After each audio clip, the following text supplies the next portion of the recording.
Bismillah, alhamdulillah, wassalatu wassalam ala rasulillah. Welcome to the great debate. I'm here with the Muslim Skeptic team, alhamdulillah. More of them are going to show up, inshallah, for an exciting debate that we have today on technology. Does Islam accept technology? Does Islam promote technological innovation? And we're going to have Muslim Skeptic team members debate this topic. There's going to be a pro-tech side and an anti-tech side. We've had a lot of heated discussions internally about this topic, so it's going to be spicy. It's going to be juicy, inshallah. And later in the program, we're going to invite members from the chat or people in the chat to actually come on and put in their points and give us their insight as well and debate us if needed, inshallah. So we have Brother Mahmoud with us. How are you doing, bro? Alhamdulillah. Bismillah. Great. So before we get into it, just doing a sound check with the audience. How's the sound? How's the video? No lag or anything? If you notice any lag, tell me. So we'll get it taken care of, inshallah. Maybe there's address it. Go ahead. So you're going to be moderator for the first time, or typically you are the one debating always? Yeah, I'm usually the one debating, but this time I'm going to be the moderator, inshallah, and I might put in some points and play devil's advocate every now and then to keep it fun if needed. But yeah, I'll be the moderator, and then if you change your name, like your title, and put pro or anti-tech, that way the audience knows at all times who's on which side. Like in addition to like Mahmoud, Yes. Put like pro-tech or anti-tech. Okay. I have a new audio setup. If you guys hadn't noticed, hopefully the audio is much better than usual. Okay, now I'm going to add some of the other brothers, Muslim Skeptic team. Assalamu alaikum. Wa alaikum assalam. Assalamu alaikum warahmatullah. How are you doing? Good, alhamdulillah. Good to see you guys. Brother Hood, can you also put it whether you're pro or anti-tech? Yeah, I'm looking for a way to change that. How can I change my name? Oh, okay, here. Let's put pro-tech. And then let me change mine to moderator. Oh, I actually don't have any ally here. No, I'll be the moderator / ally. Inshallah. Now I don't know how to change my name. It's under settings, or where is it?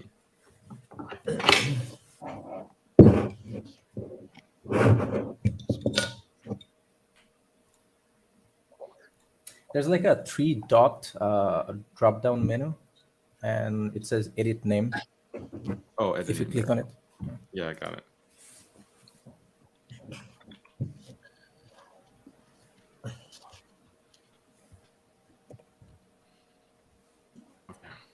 Great.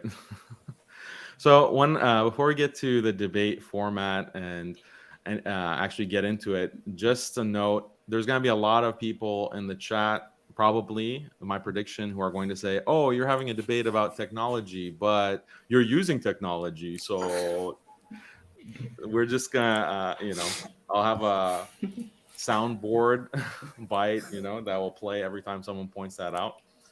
So we can keep track of all the geniuses who are going to notice this and comment. Okay, so the way that we're going to have this format, inshallah, is we're going to have just very quick introductory statements, like maybe 5 minutes if you want, or less or more. And then we'll start with the anti-tech side, and then Brother Hood can give his rebuttal. Or actually, Brother Hood can give his points, so you don't have to rebut immediately the anti side, and then we'll just have open discussion. And then I'm also going to be moderating and keep you guys from getting too feisty. I know we're all brothers here, but alhamdulillah. But I'll also be looking at the chat, and I'll add any commentary or any questions or good points that people have. So if you make a substantive point, just tag Muslim Skeptic so it's more easy for us to see, and we'll add that to the chat. Or if you have a super chat, we'll add it. We'll add it to the stream so we can have our debaters respond. So this is meant to be fun and casual, inshallah. So I expect to learn a lot from our debaters. So it should be a good one, inshallah. Bismillah. So yeah, I just want to say that sure. I may need to take a break, maybe 20-25 minutes to pray Maghrib, and then I'm fine, inshallah. Okay. Okay, so you're gonna forfeit. Okay, got it.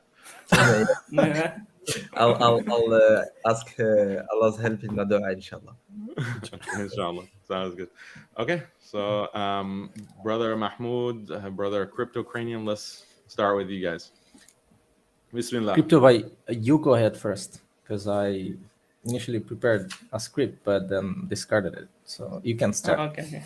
Wait, why'd I'll you give the discard pointers. it? Okay. Okay. Bismillahirrahmanirrahim. So my I'll just my main points. I'll just list them out. I have like four main points about why like technology needs to go. But before that, I want to kind of define technology.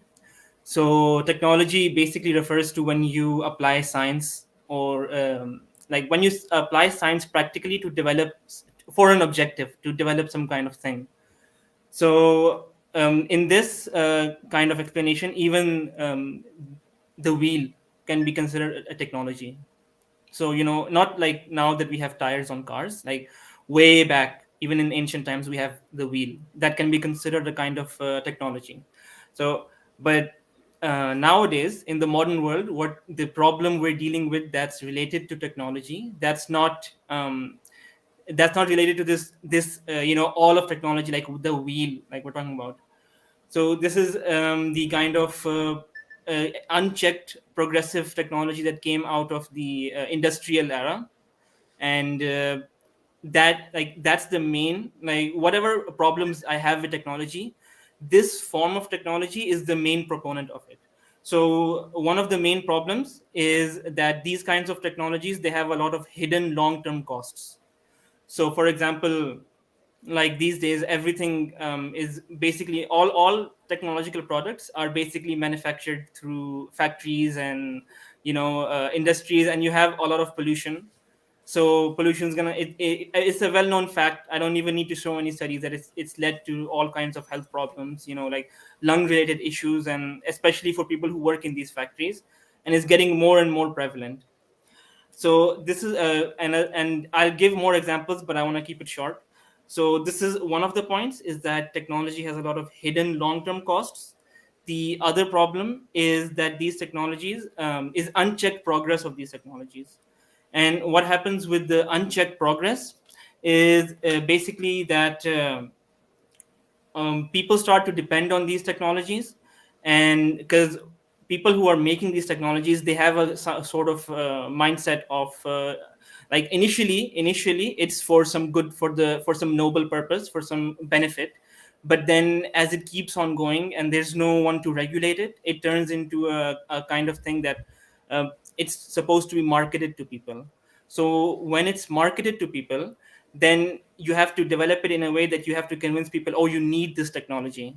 And even if you don't really need it, that's like my main point, that a lot of modern technology are things we don't really need. It's just that it makes life easier. But we're convinced by markets that, okay, you need this product, so you have to have it. And so most people, they'll get these products, and then to the point that they can't live without it. So they'll start to depend on it a lot. And the main problem with this is that once you're depending on this, you're depending on the system that's producing it. And so when so you're depending on this instead of on nature. So the way that most people were growing up in past generations, most people were growing up without relying on any kind of on these kinds of technologies. I call them excessive comfort technologies. So excessive comfort, for example, like I'll give one short example, like this light bulb. Okay, like I have a lot of lights on here, but if we take one light bulb, so it's made of glass, it's made of certain metals, it's made of wiring circuitry. So let's look at the process that led to it. So you have you have mining. Okay, so you have workers in mines, and they develop the metals for the light bulb. And then you have another factory, or like you have sand from where you're going to manufacture glass. Then you have, so, and those are hazardous jobs. A lot of people are going to lose their lives making these things. And then from there is going to go to a factory, and those raw materials are going to be processed. That's another problem for people like working in those factories. And all of that is going to happen. And then you have the packaging for these things that's going to be made in other factories, other places. All of this work just to make one light bulb. And there are people that are going to be losing their lives for this. So you have one light bulb from all of this process. So you have it, and whereas all you could do is you could just light a fire. And now when you compare a fire and you compare the light bulb, objectively you're gonna say, okay, the light bulb is better. Why? Because okay, it's gonna last longer, it's more self-sufficient, it's a very nice item product to have, easy to have. You just need to flip a switch, you don't need to get wood, and you don't need to start a fire to get a light. But when you look behind the scenes, it's a very long process, and it's actually more defective, or it's more disadvantageous to society to produce that light bulb than to just have a fire being lit. So you have a person who knows how to start their own lights, in their own houses. You don't have a light source, you can make a light. But instead now you have people like we're relying on this technology, we're relying on them to provide us with this source of light, and we don't see all the harm it's causing to a lot of other people who won't have these benefits. And okay, so that's one. And then yeah, that's I'll stop there for now. This is basically my intro.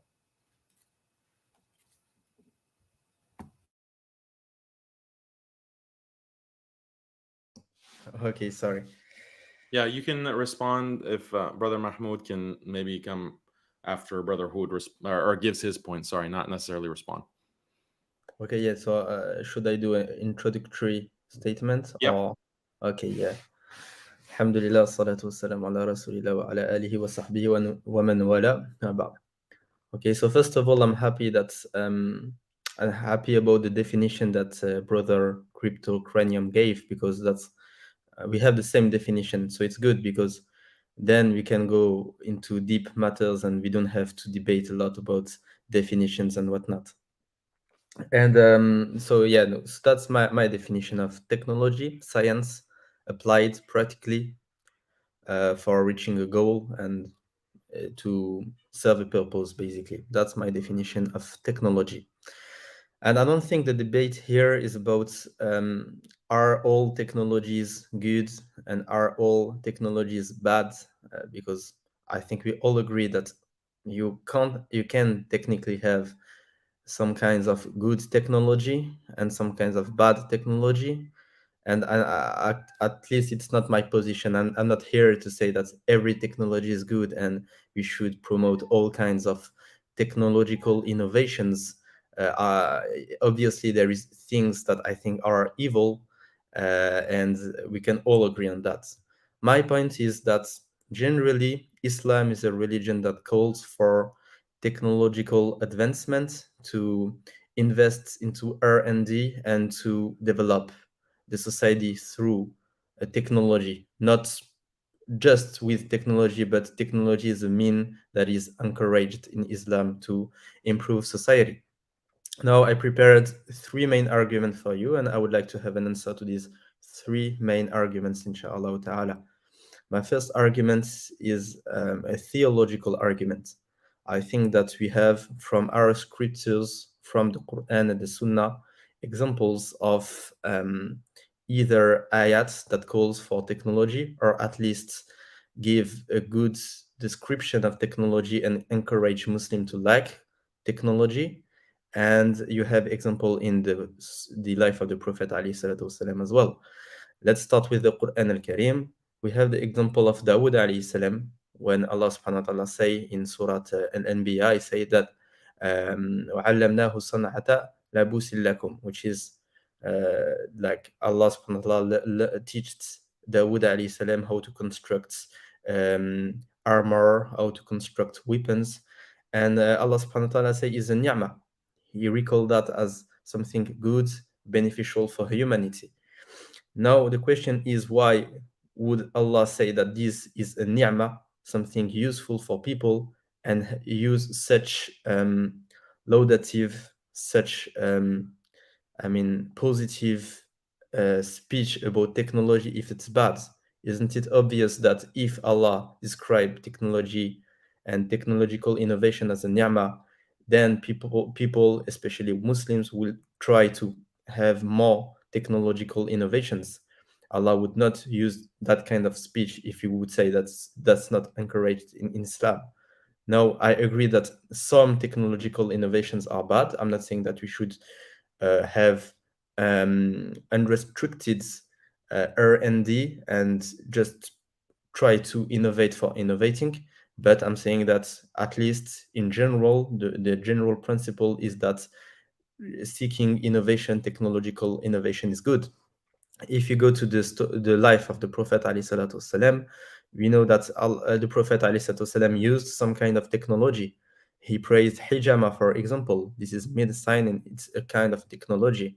And he used it and praised it. The Prophet ﷺ would not praise it if it was not good. So I think from a theological point of view, we have examples that shows that in Islam, technology is good. That's my first argument. I'll call it the theological argument. And I would like an answer, please, inshallah ta'ala. Then I have my second argument, which is a moral argument. We have a hadith. I have it here. A hadith reported by Ibn Umar that say that the most beloved people to Allah are those who are most beneficial to people.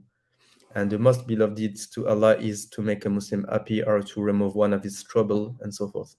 So we have clear hadith that shows that it's good to be beneficial to people. I think the Arabic is anfa, nafa, from nafa, which is benefits. And when a Muslim have problems, it's good to try to provide solutions to that Muslim. And basically that's one of the big way to provide solutions and to be beneficial to people is through technology. I think I know there is many bad downsides of technology. I'm not denying that, but many technologies that we have in our modern world are actually from looking for solutions. The main goal was to look for problems and provide solutions to those problems.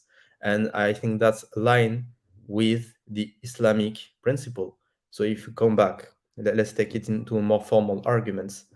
We can say that premise one, being beneficial to people is good. Premise two, the goal of technology is to be beneficial to people. So conclusion, technological advancement is good. Well, right. So that would be the formal the formal way to put that argument. Wallahu alam. Yeah. I'll finish with my third argument, then maybe we can discuss that later on, and I can clarify this argument as well if you didn't understand it. Now there is the last argument, which is more practical arguments, but we have many instances in the Sunnah and even in the Quran that's where Allah subhanahu wa ta'ala ordered Muslim to prepare military power, to prepare for war, and ask Muslims to organize a khilafah, to put a khilafah into place, and to be powerful. We have the famous statement of Ibn Abbas as well, Al-Islam yaghlu wa la yughla. Islam prevail and is not prevailed. So it's very important for us Muslims to seek to basically propagate Islam and to be powerful on earth. Now, if we don't call Muslims to look for technological advancements and to invest into R&D, then kuffar, non-Muslims will do it. Disbelievers will do it.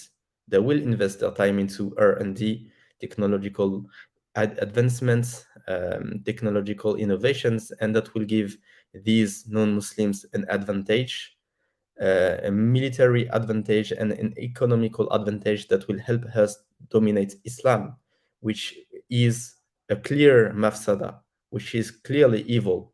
So we can't encourage Muslims to not uh, learn learn science, learn technology, and try to invest into R&D, because if you do so, then there will be a lot of backlashes, a lot of downsides for Islam as well.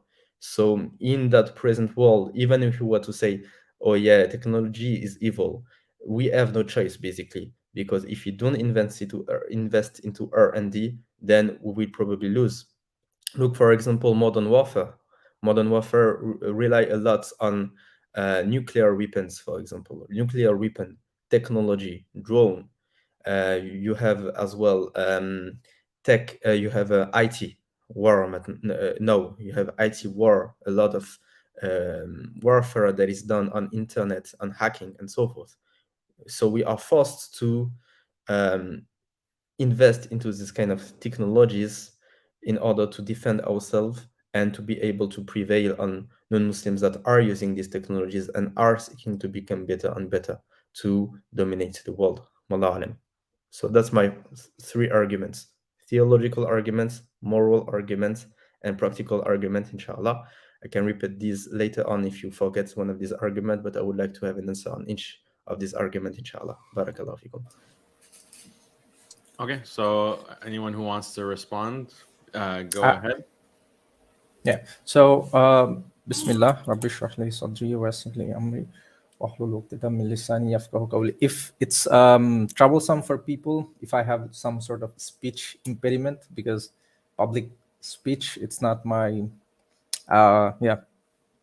So I want to address before I start, I want to pose a hypothetical question, and then I want to counter the three arguments. I want to ask questions regarding those, and then I want to slightly touch on the light bulb issue, because that's something I find really interesting as an example. The light bulb, its origin, its use, and its effect to society and everything. So my first hypothetical question to Brother Hood is an alternate history question. Okay, so imagine Muslims at 17th century, they did not lose at the Battle of Vienna. For example, they didn't, by that time, they did not retreat from Andalusia. They did not lose in the against the Mongols. They did not lose in the Indian Ocean to the Portuguese, Ottoman Portuguese War. So imagine in this alternate history where Muslims did not lose these battles. So that would mean that they still maintain a dominance over almost the entire known world back then. So the question is, 17th century Muslims are at the leading position in terms of civilization. Now, do you think Muslims at this time, 2023, they would reach the same technological marvel that the atheist kuffar, civilization have come to? Just a simple hypothetical question to begin with. Okay. I mean, it depends on what you mean by marvel. I think definitely if the Muslim world was prevailing throughout history, even after the industrial revolution, I think they would have invested a lot in R&D, and they would have made a lot of progress, technological progress, definitely. But I also think that the society that we have nowadays would be very different, because I think they would use technology differently to serve another ideology and another philosophy. So I don't know where you want to go with that, but I agree that the liberal world and the liberals in general use technology to serve their ideas, to serve their social their vision of a society, of a just society, and that they constructed an evil society, a dystopia through technology. I agree with that. And I think that if a truly just caliphate was in power during all this time, all this history, we would still have technology, but another form of technology, and would not have this kind of evil society. That's my answer. Wallahu alam. So yes or no, the same technological marvel would not reach, right? Would not reach at this point. Like iPhone, Android, some of the technology like processor technology, the like the satellites and everything would not have this, right? Just a simple question, like yes I'm or not no. sure. I'm not sure. Maybe some form of, um, I mean, it's maybe some form of IT technology, but it would not be like this. I can give a simple example.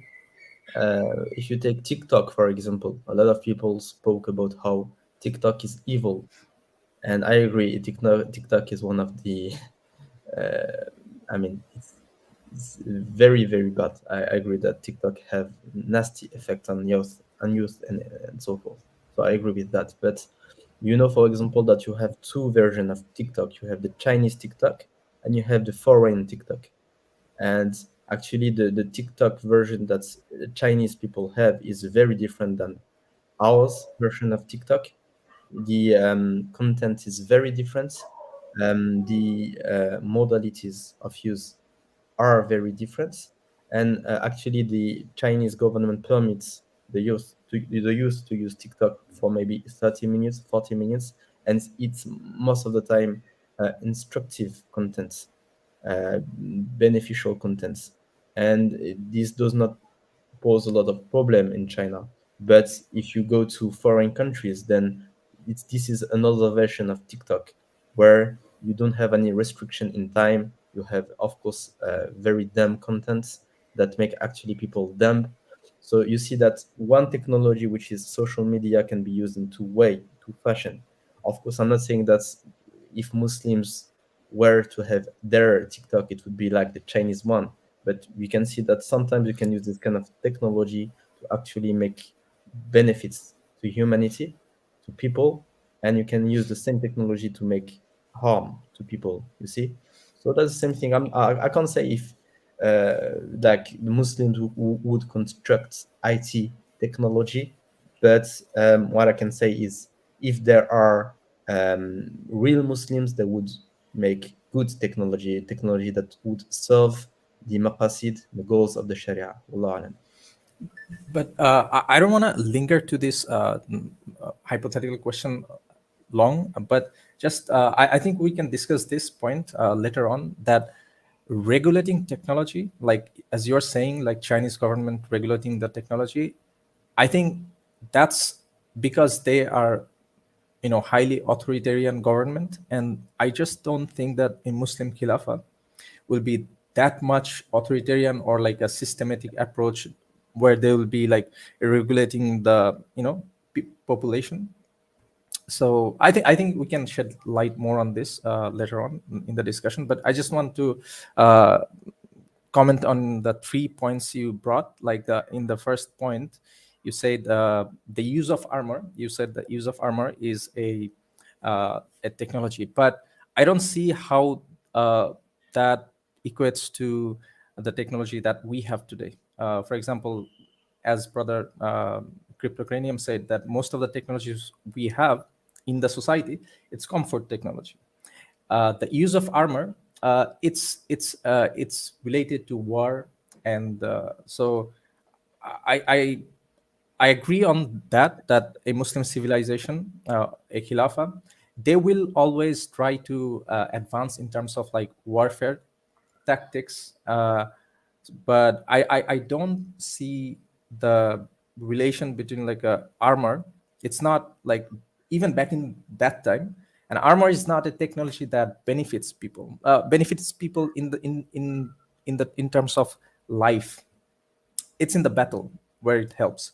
So I think that's a separate thing. Then you said like beneficial does not, you quoted the hadith to be, beneficial to Muslims. It's a good thing, but I don't understand. Like, does handing out iPhones, is that beneficial for people?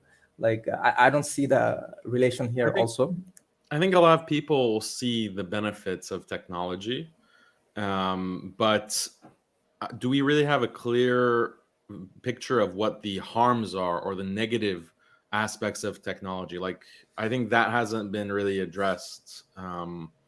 So, could Brother Crypto, can you explain a little bit more what is really the harms of technological progress and advancement? Okay, so I'll explain that, and it's actually a link to the response to these 3 points as well. So, okay, so the first argument was the theological argument that Brotherhood gave, which was that, okay, so armor, right? So that goes back to the technological, the definition of technology we had, right? So it's science applied practically. So armor, the wheel, and things like that, all of that is considered technology. And like Brotherhood said as well, we're not 100% with technology, and we're not 100% against technology as well. Like, we're trying to find out which kind of, the Islamic stance on technology, basically. So we are in agreement on that point. Like, there's no issue with armor, because that's not the kind of technology I'm critiquing. And then the second one, which was Well, what's the the distinction though? But what is the distinction between armor or the yeah, yeah. wheel and the So harmful technology? That's so what we. that's yeah so that's the second point, which was the beneficial argument. So you make technology, but the Hood said that you make technology that's beneficial to people, so that's like benefiting people. But if we see the recent, modern technology, they have this kind of a trend with them, where you make them for a purpose, and then you don't really see if it's going to have a long-term effect or not. You just make it, and then 10 years, 20, 30, even 50 years down the line, you start to see really like devastating effects of it. And by then the technology has spread so much that it's like a daily use now. You can't get rid of it. So for some examples, if we see in the 1900s, we have like this pharmaceutical drug called thalidomide, right? So thalidomide was a drug that was, I think it was basically given to pregnant women for headaches. So they took it, and it would relieve their headaches. But it was only after, like, maybe I think 20 or some like decades, that they found out that it's causing a lot of birth defects. And so no, actually, sorry, it was 5 years. So only in 5 years they were able to link that this is causing birth defects. So that's why they stopped it. But let's say it took and by then, there were a lot of birth defects that then showed up in studies, and they were like, oh, okay, we didn't notice this. So there was no system to keep it in check. The second example is this chemical called tetraethyl lead, that was used for knocking, like anti-knocking in cars, right? So in winters the cars don't start, you have an anti-knocking agent for that. So like a few decades later, they find out that it's actually causing mental defects in children. And then, okay, so the biggest example, and this is like tightly linked to modern technology, like post-industrial technology, is the problem of plastics and microplastics. So basically, yeah, like everything we use from modern technology today. So this is the kind of distinction I'm creating between what kind of technology I'm talking about is this industrial technology that's producing. So you have, even our like water bottles are made of plastic now. You drink them, you're going to ingest microplastics. I think there was a study recently that now this is for the first time we found microplastics in human lungs. And you're starting to find them in placentas as well of pregnant women. You're starting to find them in the human body, and it's very toxic. It's a very toxic agent. They've done studies on mice, and it affects their testosterone levels, it affects their estrogen levels, and even their overall health. So it and then now, for example, if you have food, right, you make like you have the technology making a lot of food, but they say, okay, this is the benefit is we make it cheaply and it's very easy to make. You don't have to make your own food. But what's that, like this whole junk food, it leads to a lot of chronic illnesses like diabetes and so on. So it's a lot of the, and like you see this trend that it's only after a lot of time, a lot of time has passed and the technology has become prevalent, and then you start to see, oh, it's actually having a lot of devastating effects on the human body, on human health. And okay, so this is just human health, but then even on human behavior and societal behavior as well. So for example, like these comfort technologies, you have a lot of comfort coming into people's lives, and that's it kind of took away the labor that women had to do at home, right? So for example, like you have washing machines and you have dishwashers, so to take care of all the all the home labor, right? So women can just do that easily, and It's a then bad thing for women to be comfortable in having to life. so I'm just saying what I what happened. So But that if, led if to I yeah. if I just interject a bit, that the distinction between the armor and the like the modern technology is also about its origin. Like if you think about this, like an armor, you don't need the society to change inherently, but to that's why I find the light bulb example very intriguing, is because to get to the light bulb, you have to change, industrialize the, the whole system. You have to change the society, you have to urbanize the people, the society will change, it will atomize. That's the distinction in its origin, that an armor, in that kind of technology 2000 years ago, or for example like even 400 years ago, it does not change the society. But the modern technology, if you want to come to this, you have to have a system. The whole system needs to be there. As you said, like you need to get the glass, so you have to mine for it. You have to get the tungsten, you have to not the tungsten, like what they use anyway, you have to mine for it. So then you have, and then the Well, let me capitalistic. Yeah, play devil's advocate, or let me yeah, jump on the pro tech side for a second. But even for armor and like weaponry, like medieval weaponry, you also have to change society because, according to modern anthropology, humans were mostly hunter and gatherer. And then to be able to produce certain technologies, like the water wheel, for example, or clay pottery, things of this nature, or even metal smithing, you have to actually become an agrarian society. So these are huge social changes, shifts that have to take place in order to develop the armor that was used, in the battles by Muslims, or the swords, the weaponry, and so forth. So that's something. Yeah, What but else? but they I yeah, would but like those to also technologies, they didn't affect human health, like human health and human behavior on the scale that we're seeing today with modern technology. Well, another arguably it did. Arguably it did, because those hunter and gatherers, they're really healthy and big and jacked from all the mammoth meat and saber-toothed tiger meat they're eating, and the berries are extremely Uh, nutrient rich, as do opposed we to these accept but do we didn't accept heavily that? Arda greased cat community Do food. yeah. I would like to take a yeah, few yeah, minutes yeah. not to Brotherhood, yeah, yeah, please for go a ahead. few Yeah. things. So first of all, I'll address what you said right now, and I'll go back to a few points that you addressed in your introductory statement. So, okay, first of all, on the theological arguments. So my main argument was that Allah subhanahu wa ta'ala would not use that kind of speech if it was not encouraged for Muslim to seek for technological innovations. So we have these verses. It's not just the armor. It's not just the use of iron. It's the basically the speech that Allah subhanahu wa ta'ala is using. He's reminding all these technological innovations as a ni'mah for humanity. Even Mahmoud, brother Mahmoud, I want to correct you on something, because you say that it's just for warfare. Like Allah subhanahu wa ta'ala say that armor and iron is just for warfare, but even the Quran, Allah subhanahu wa ta'ala said it's not just for warfare, because in Surah 57, Surah Al-Hadid, Allah subhanahu wa ta'ala say وَأَنزَلْنَا الْحَدِيدَ فِيهِ بَأْسٌ شَدِيد وَمَنَافِعٌ لِلنَّاسِ. So he recognized that there is the Ba's Shadid, which is the military parts of iron, then you say manafi'u linnas, which is a lot of benefits for people. It's not just warfare, but the ni'mah of the use of iron was for many levels and many aspects of society, and Allah subhanahu wa ta'ala speak as it describe it as a ni'mah. And I don't think Allah subhanahu wa ta'ala would use this kind of speech if it was not encouraged for Muslims to seek technological advancement.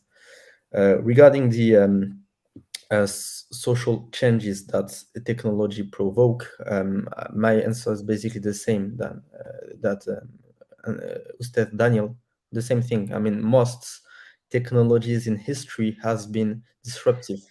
We have we have a lot of technologies in the past. It's not just modern technologies that has been disruptive, but a lot of technologies made a lot of changes in society, not just modern technology. So I don't think that it's enough of an argument to say that okay, technology is bad. Modern technology is bad because it changes society. No, you have a lot of points in history where new technologies changed the society, and it was not modern technology. It was not IT. It was not this kind of technologies that we have today. So I don't think it's enough of an argument.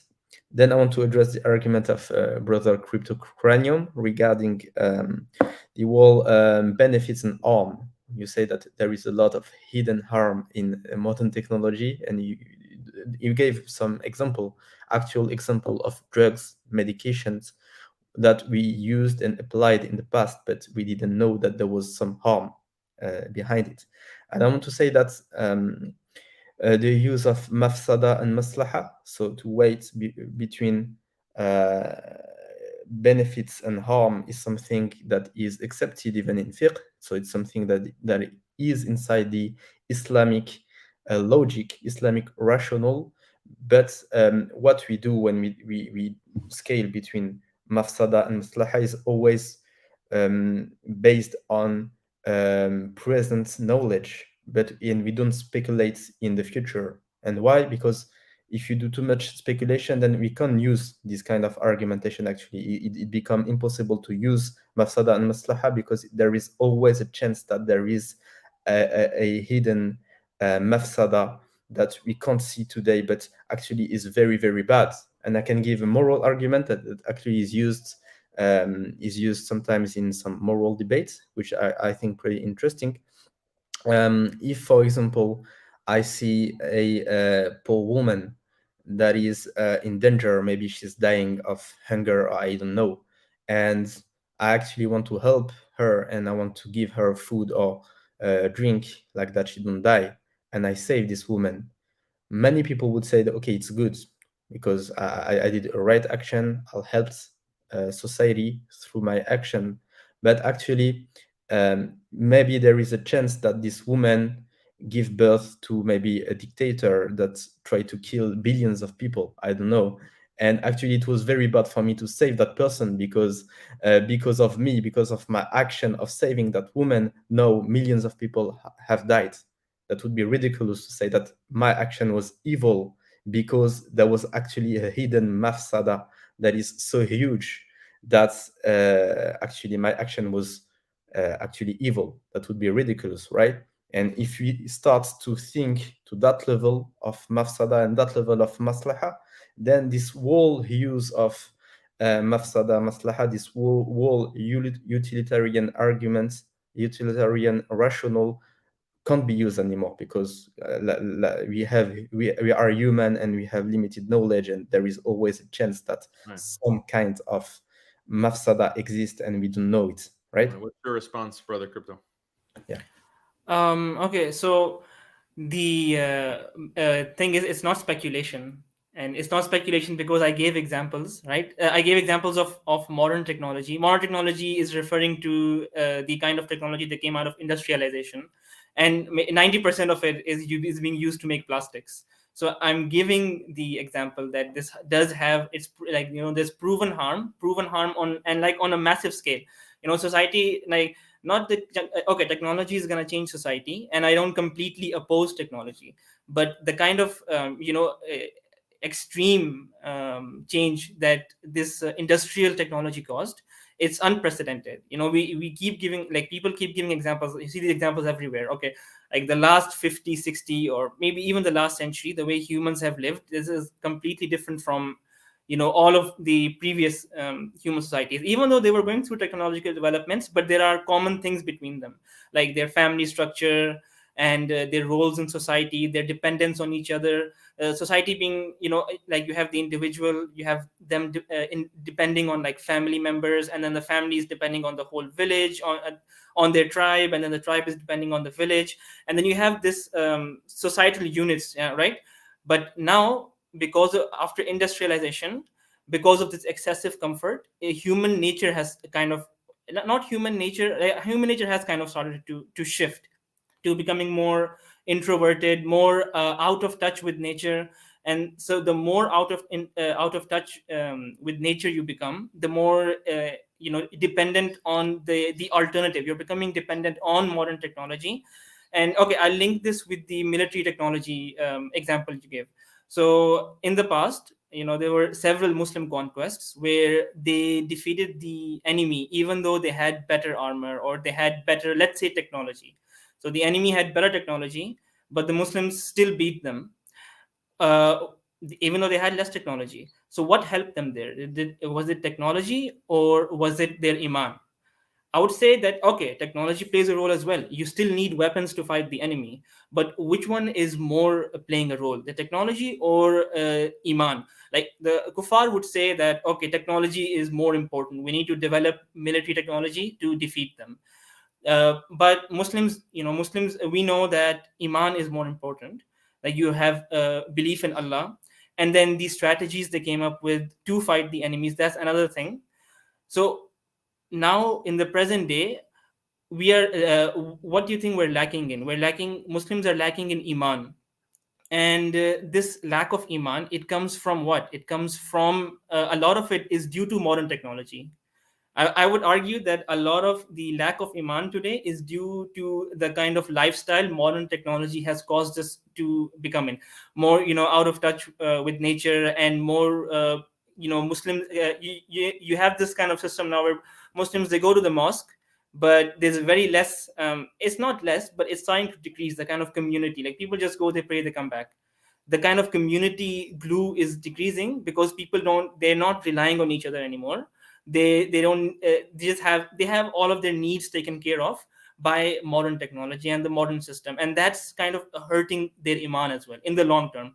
And if modern technology keeps going on in this unchecked way, and it keeps progressing, then we're going to reach a place where, like, it's going to keep decreasing iman as well. It's going to keep separating Muslims from each other. And I think that, okay, military technological development is important, but more important is that we revive the iman. And I think to do that, we need to reduce our reliance on modern technology, and we need to start coming up with like an alternative system, which is like, the alternative is to just go back to the way humans, we used to live before this sort of like extreme spamming, like modern technological development. Okay. Okay. So first of all, yeah, we agree that today's society is bad.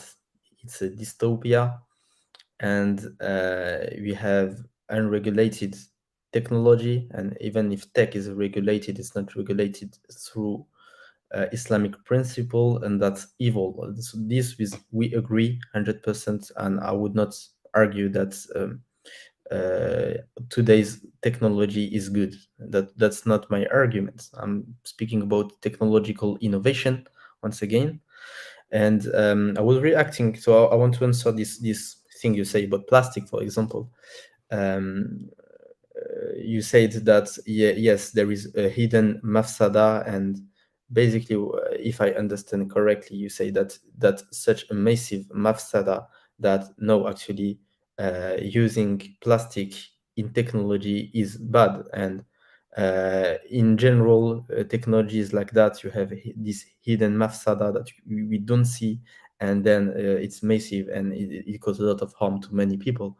Now, from my perspective, what I would say is, at the time people start to use plastic, at the time engineers start to use plastic in technology, was it good? Was it evil? I think it was good if we look from their perspective and if we look from their knowledge. They didn't know there was this hidden mafsada, and they could not know it, maybe. And okay, I'm speculating. I don't know. Maybe they could know it. I'm not an engineer, so I'm not sure 100%. But I'll be charitable. that, Yeah. sorry to interrupt, but one thing that is known when it comes to the introduction of certain technologies are the changes that have to be made to society. And those kinds of changes are seen, at the time, so you can know the mafasid in advance. So to give an example, if you want to develop, let's say, like tanks, you want to develop these military tanks. You realize that, okay, within society we need to build these universities, and these, for the purpose of building these tanks, that university will teach science and technology, and you need students to go into those universities to study. But to go into the university, they need 12 years of science and math education. So we have to kind of build these public schools that are teaching science and math to go to these universities to develop the technology. And that means we'll have more students who go to the public schools to learn science and math instead of the madrasa to learn Quran and Hadith. So that's a clear cost that you know in advance. And then if there are more children who are learning math and science as opposed to Quran and Sunnah, that will affect the religious character of your society. So those are kinds of costs that are known in advance. So how would you respond to that, Brother Hood? Okay, so there I would go back to the third argument, the practical argument. In the example of tank, for example, maybe we can establish, if you can establish that there is no choice. If you want to tank, we need to change this whole education system, which make people make distance between people and religion and ilm and so forth. So that's evil. Okay, so if you can establish that, we can say that in itself, it's inherently evil, but we can still give a practical argument and say that if you don't do it, if Muslims don't do it, but kuffar do it, then it will lead in an enormous advantage, military advantage, that will lead to a greater evil, which is the defeat of Muslims, then the end of the Khalifa, and so the Khilafah, sorry, and so on. So that's what I would say in this kind of example. And I agree that intention is important as well. You need to know that something is evil or not. You need as well intention. You need to scale mafsada and maslaha, but as well intention. So in some inventions, maybe in the past they knew that the social changes would be bad for Muslims and from traditions and religious people, but they didn't care. In this case, it was evil to do so. I just want to. Yeah. I just want to interject a small example. I just want to give is that the Ottoman Empire, when it tried to adopt the technologies, we already have an example of this. That when they tried to get to that, Western technological, that they immediately secularized, and I wonder why is that? So just to point that out, like we already have an example, I think, on that.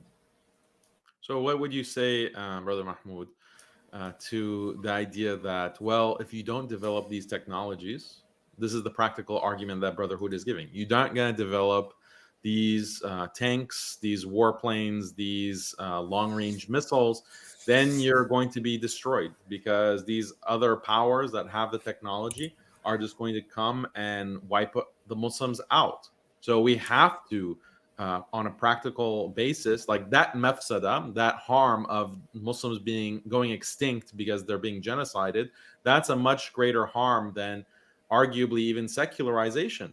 Like, okay, yeah, maybe we'll say 50% of the population will leave Islam, but at least 50% of the population is still Muslim. So that's still better, right, than everyone being killed, or 100% forced atheism.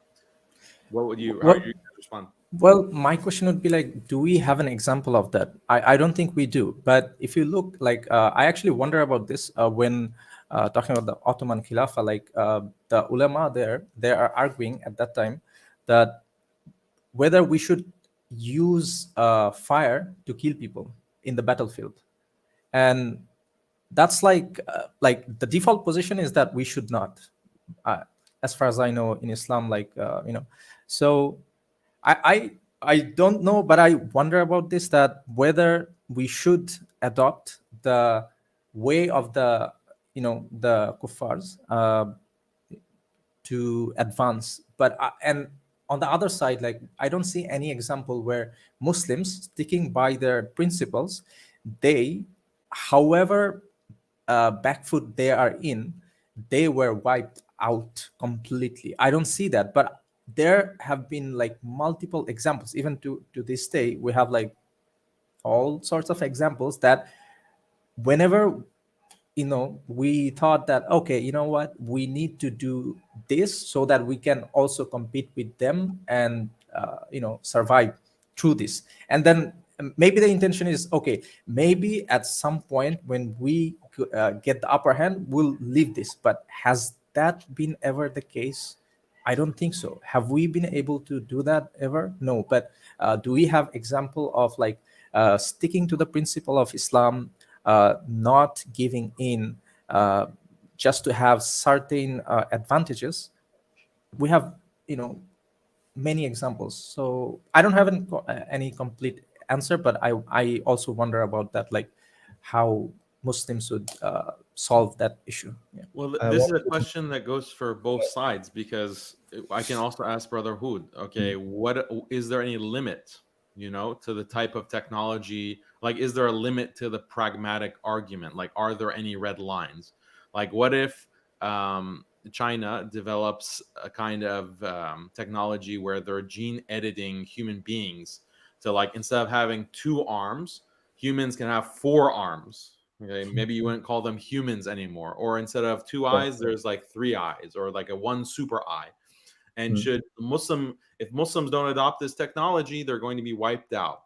Should Muslims then like start growing 4 arms, or like, or maybe we need to get rid of gender completely, like to be able to compete? Like, gender is actually harming our ability to compete with these superpowers that are using all kinds of gene editing technology. Should we wipe out gender? Otherwise, we'll get wiped out. So, does the practical argument have a limit?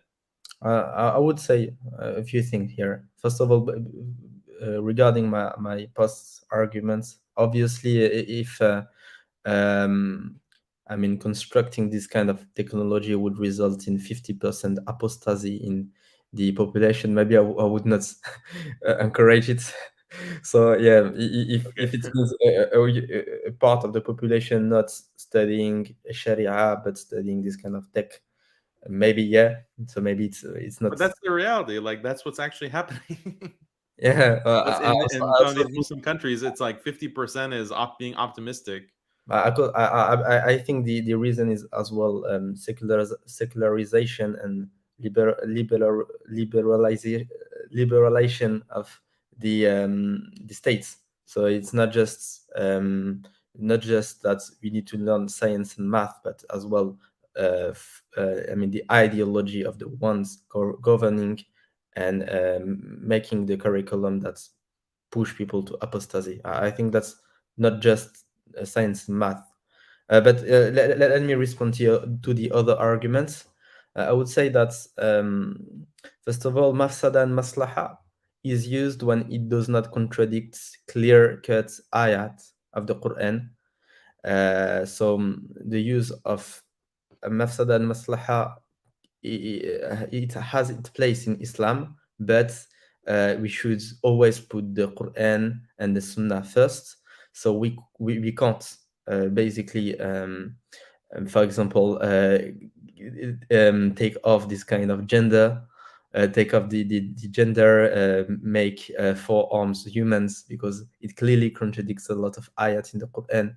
And so I would say that in these cases, that there is no debates. And in cases where the line is blurred, So we don't know because we don't have like that clear ayah that is contradicted.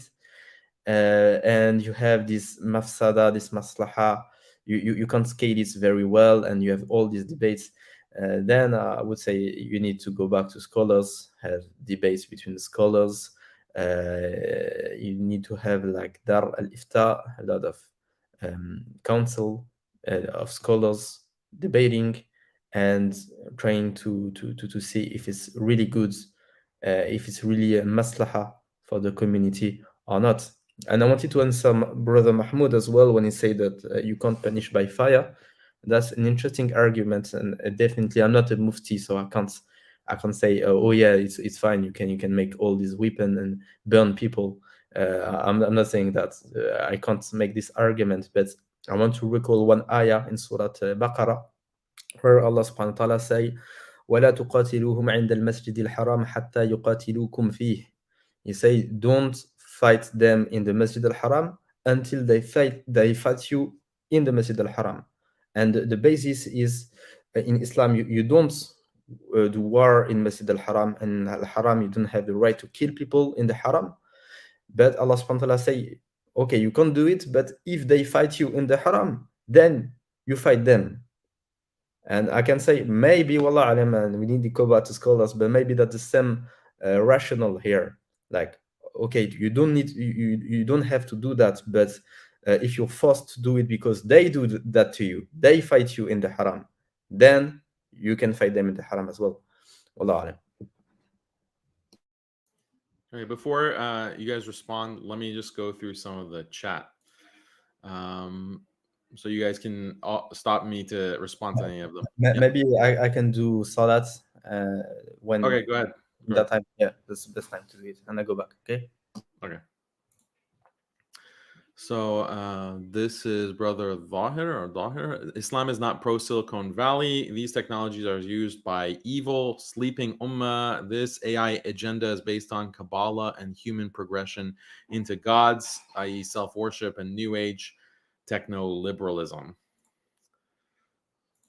Brother Omar, Muslim skeptic, we get rid of technology, the West will colonize the Muslim lands again. It's kind of necessary. Jazakallah khair for your super chat. Original Tawheed, technology is just a tool.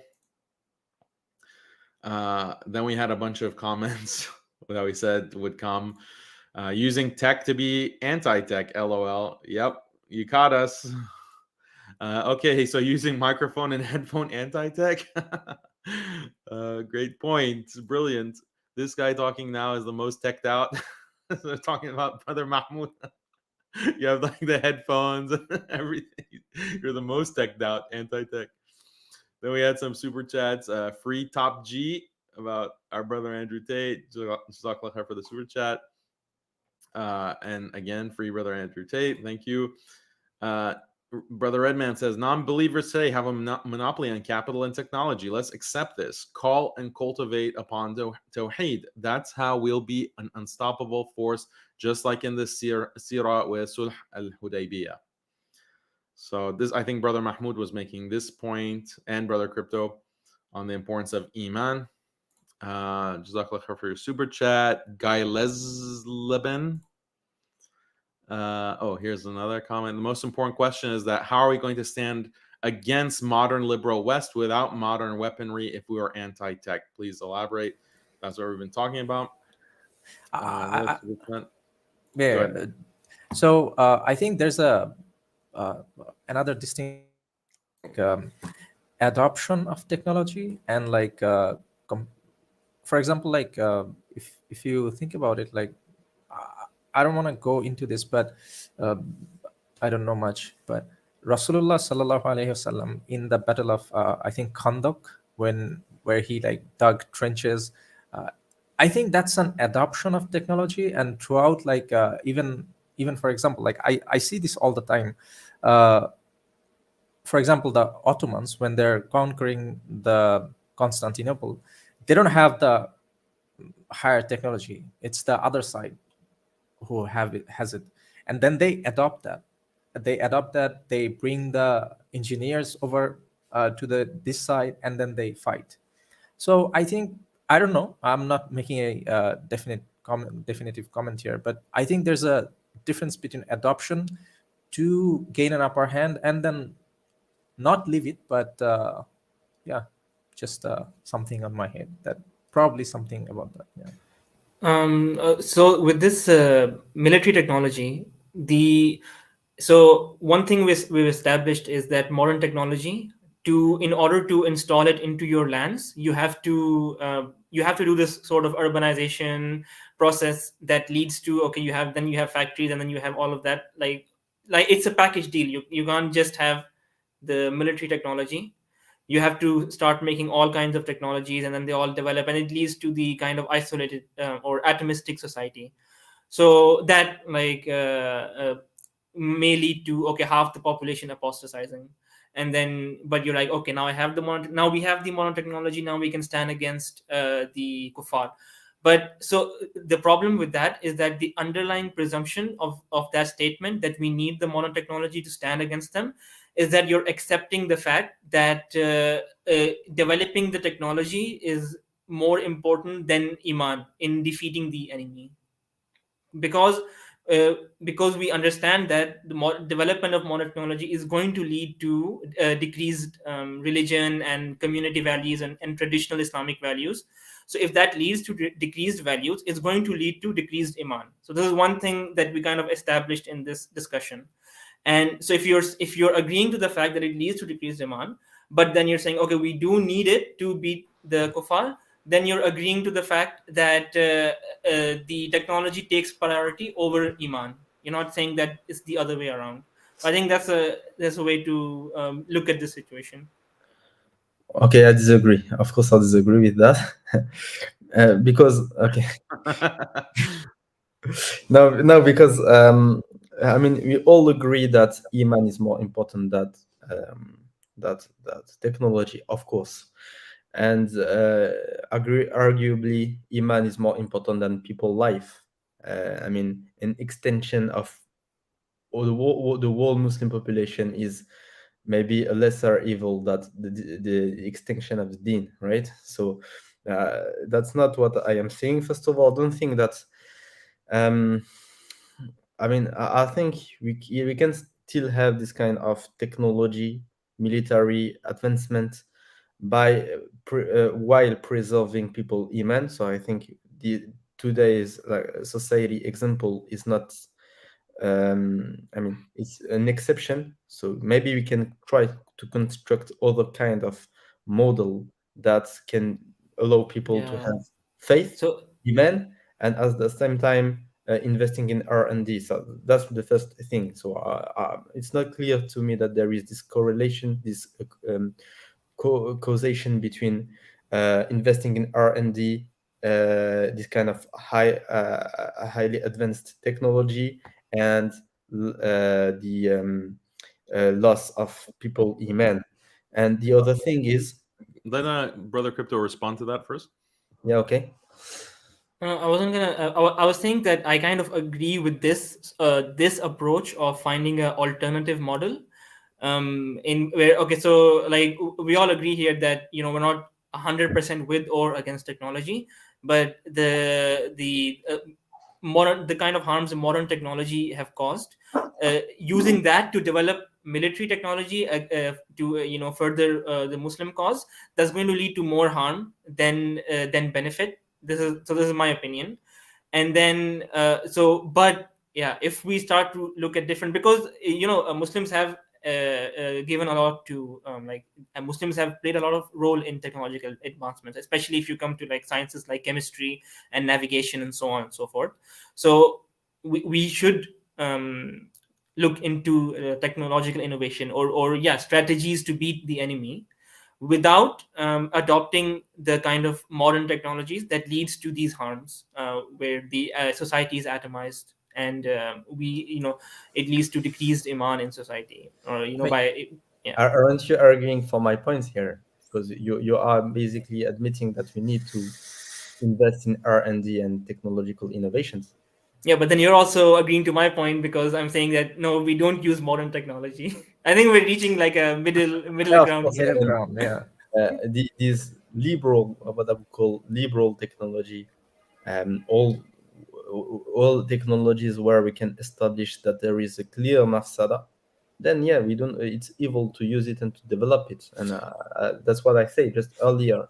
At the time where maybe these engineers start to use plastic and so forth, maybe it was the right decision. It was not evil for them, but later on we have all these discoveries. We can establish the mafsada, then it becomes evil for them to produce this kind of technology. But So with there needs to be a regulation then, because so the practical, like what we see in the practical example is these, like the technology gets so much out of hand that once you find the mafsada, you can't stop it anymore. It's like there's too many companies, too much. It's gone global. It's just everywhere now. Now we can't stop that I'm not technology. really sure. I'm not really sure about that. Let me give you the example of Japan. When I was a kid, we used to learn at school that Japan is this very polluted city because of this all this technology, these industries, and so forth. But when I went in 2016, I lived there a few years. It was actually one of the less polluted city in the world, and they made all these changes in a few years, and they could stop all these bad technologies polluting the air. So with efforts and system, the proper system, maybe you can stop this kind of technologies. I'm not sure it's impossible. Yeah, Of course, liberals didn't try. They didn't try to stop Yeah, people because from they see profit, stuff. so they just see. Yeah, Yeah. about the pollution point, I agree actually with Brotherhood that it's just the solution is just regulation about the pollution thing, but I think we're missing the point that modern technology, it comes with a package that with the social change, and the social change, for example, it's not going to be similar to the technology, for example, 1000 or 400 years ago. uh, that technology will not threaten the Islamic values, but this societal change the modern technology is bringing, that directly threatens the Islamic values and the systems. So that's where the question should be like, okay, well, back what you in see. those days, those technologies, yes, um, uh, they did do social changes, but did it threaten the Islamic system or the Muslim communities? No, Uh, yeah, so that's my point. What you seem to say is that these highly advanced technologies, IT technologies, smartphones, all these modern technologies um, are liberal, hedonistic at its core. And what I'm saying, it's not necessarily. Maybe there is a way to do this kind of technologies, but in an Islamic way, respecting Islamic principles. So I don't To that's why I like, asked if you you the want to earlier. develop, let me just finish one thing. Let him I finish. don't think that's Robert 2 versus 1. smartphone and IT. I don't think that smartphone and IT. Um, I don't think modern technology is just smartphone and IT. By the way, there is a lot of other modern technologies that aren't that addictive and that harmful. We always take this example, these clearly harmful examples, but we ignore a lot of other example. Maybe sometimes it's surgery, new surgery that can help people. Maybe sometimes it's some medications. I'm not a fan of the pharmaceutical industry, but maybe some kinds of drugs or medication are actually good, and that's modern technology as well. So it's not fair, I think, to say that okay, all modern technology is bad, and we should get rid of all modern technology because look at IT smartphone. That's not Well, fair.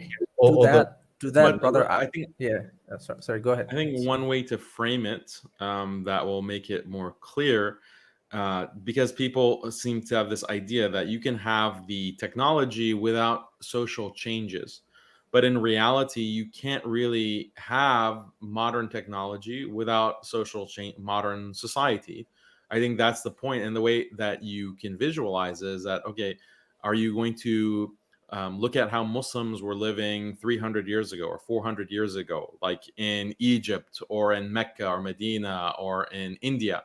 Look at how Muslims were living and their lifestyle. It's vastly different than how Muslims live today. And it's not clear how you can preserve that lifestyle when you're introducing even like the most simple, basic, seemingly unproblematic technologies, like, you know, the light bulb, or even something like the automobile, or even running water. Like those technological advancements have a massive effect on the way that people live their lives. So just the change, you know, from a way of living that is very close, if not identical, to the life of the Prophet sallallahu alaihi wasallam and the Sahaba, and, you know, the first three generations. That way of life has been preserved by Muslims for hundreds of years. And then suddenly there's this industrialization that's introduced, and then everything shifts, even though the things that were the technology that was introduced were much less obviously problematic than the kind of technology that we might point to with the smartphone or internet or what have you. So that in itself is a harm. That in itself, like the change away from the traditional lifestyle of the Prophet ﷺ, that in itself could be considered to be a harm, because people are attached to the way of life, like their culture, their customs, their rituals. That has a value, that has an inherent value, and changing it in and of itself is harmful, causes psychological harm, causes, forget about like what's going to happen 2 or 3 or 4 or 100 years down the line, generations down the line. Even now, like the harm is going to be experienced. And I'll give you another example that will maybe generate some conversation. There was a huge debate in the Muslim world about the introduction of the printing press. And the fatwa that was given by the majority of scholars was that the printing press should not be used. It should not be adopted. And people looking at that today will say, okay, well, this is so ignorant. This is so backwards. This shows how these mullahs don't understand the benefit of innovation and advancement. But the reasoning of these scholars, these ulama, was quite profound. They pointed out that, look, this technology is going to fundamentally change how we understand knowledge. It's going to fundamentally change our epistemology, how we acquire knowledge. Because now, when you want to go prior to the printing press, if you want to become a scholar, you have to go to a scholar and sit in his durus, in his lessons, and you have to go to the masjid. You have to benefit from that sustained interaction with the scholar. And then you, over many years, can be considered to be a scholar after years of training. With the printing press, you just have a book that's printed, and you can go buy the book and read it and then say, yeah, I've read all of these books, so you should consider me to be a scholar. That is a devolution, or a that reduces the level of knowledge. That reduces the level of Islamic knowledge, because, as we know, Islamic knowledge is not just what's written in a book. It's also adab, akhlaq, things that you can only get when you actually interact with a scholar who authorizes you and gives you ijazah.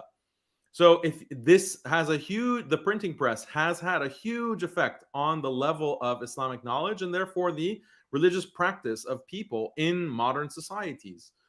Same with the internet. Like now you don't even have to have a book. You can just watch a TikTok video and watch enough of them, and then everyone has an opinion on Islam and is giving fatwa. So that's a huge, degradation of ilm because of technology, and it's because of the social shift that happens when you introduce that technology to society.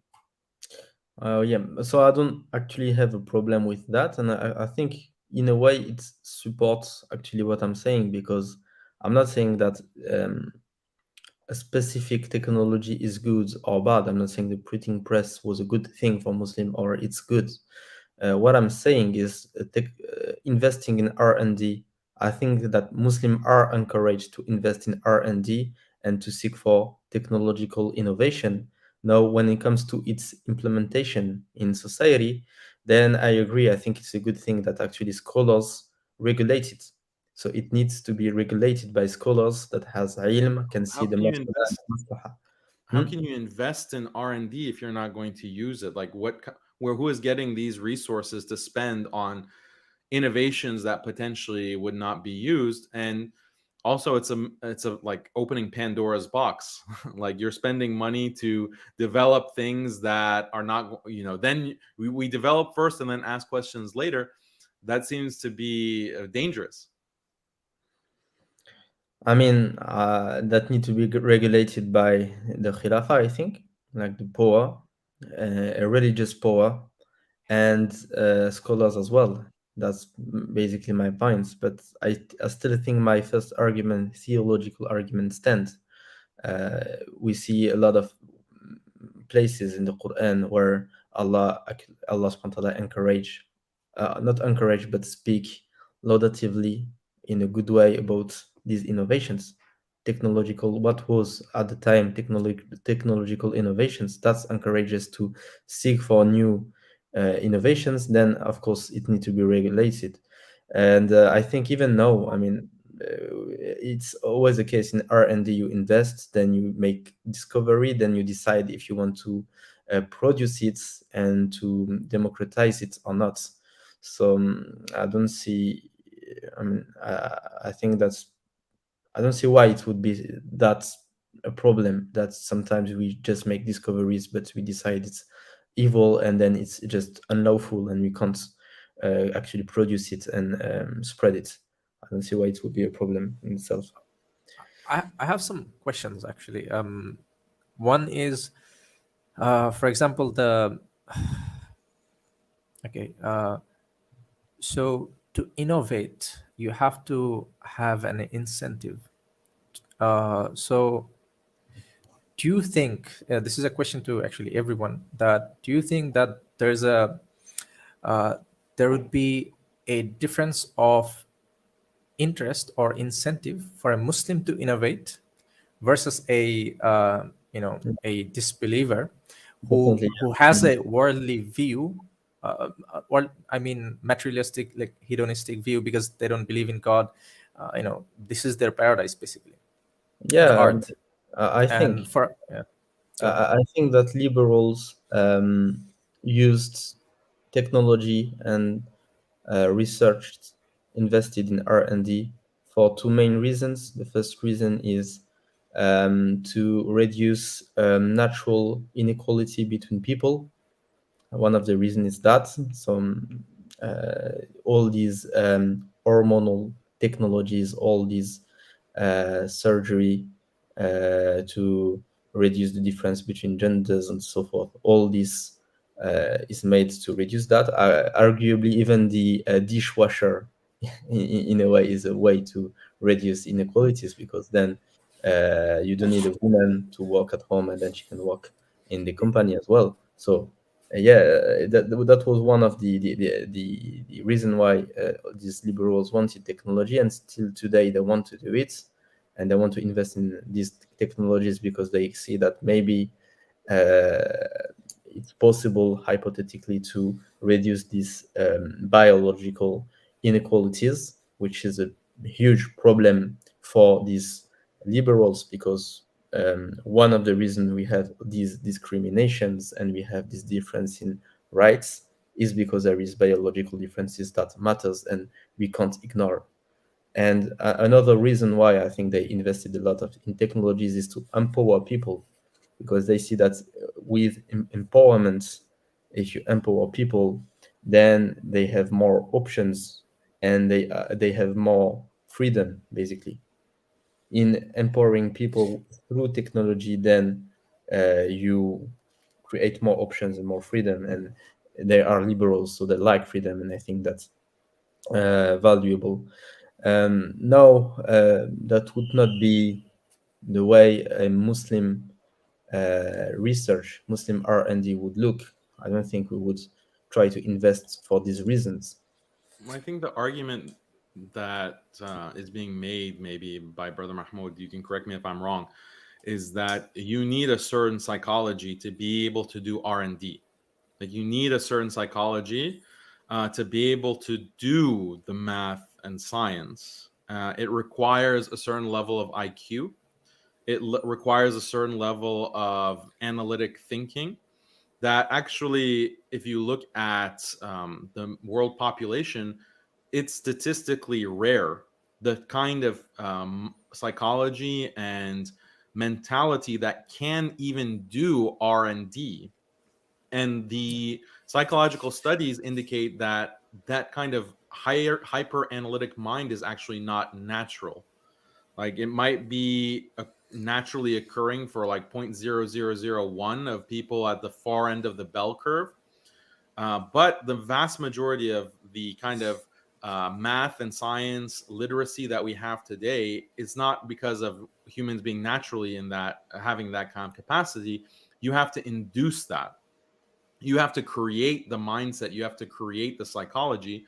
And then people who have that psychology are able to go to like a liberal arts university, essentially, or a research university, and be able to do that kind of R&D that you're referring to. So the psychological change has to come first in order to have enough people to be able to do that kind of research and development. Definitely. And yeah, but go ahead. Yeah, I just wanted to add to this that I agree with the Mahmoud's argument here. Like you have this sort of materialistic worldview. You need a materialistic worldview where, okay, so for example, if you come in the pharmaceutical industry, you're looking at at humans, and so like if we have, for example, like artificial people who are propagating stuff like artificial womb technology and Neuralink and stuff like that. They're looking at humans, and what they're seeing, they're not seeing like Muslims. We see like Allah has made a perfect creation, and Allah has even said that man was made in the best form. So they don't see that. They see that this is a defective thing. It's in need of enhancement. It's in need of improvements. And so that's why their mind goes in the direction of, okay, we need to find how to make the human body function better.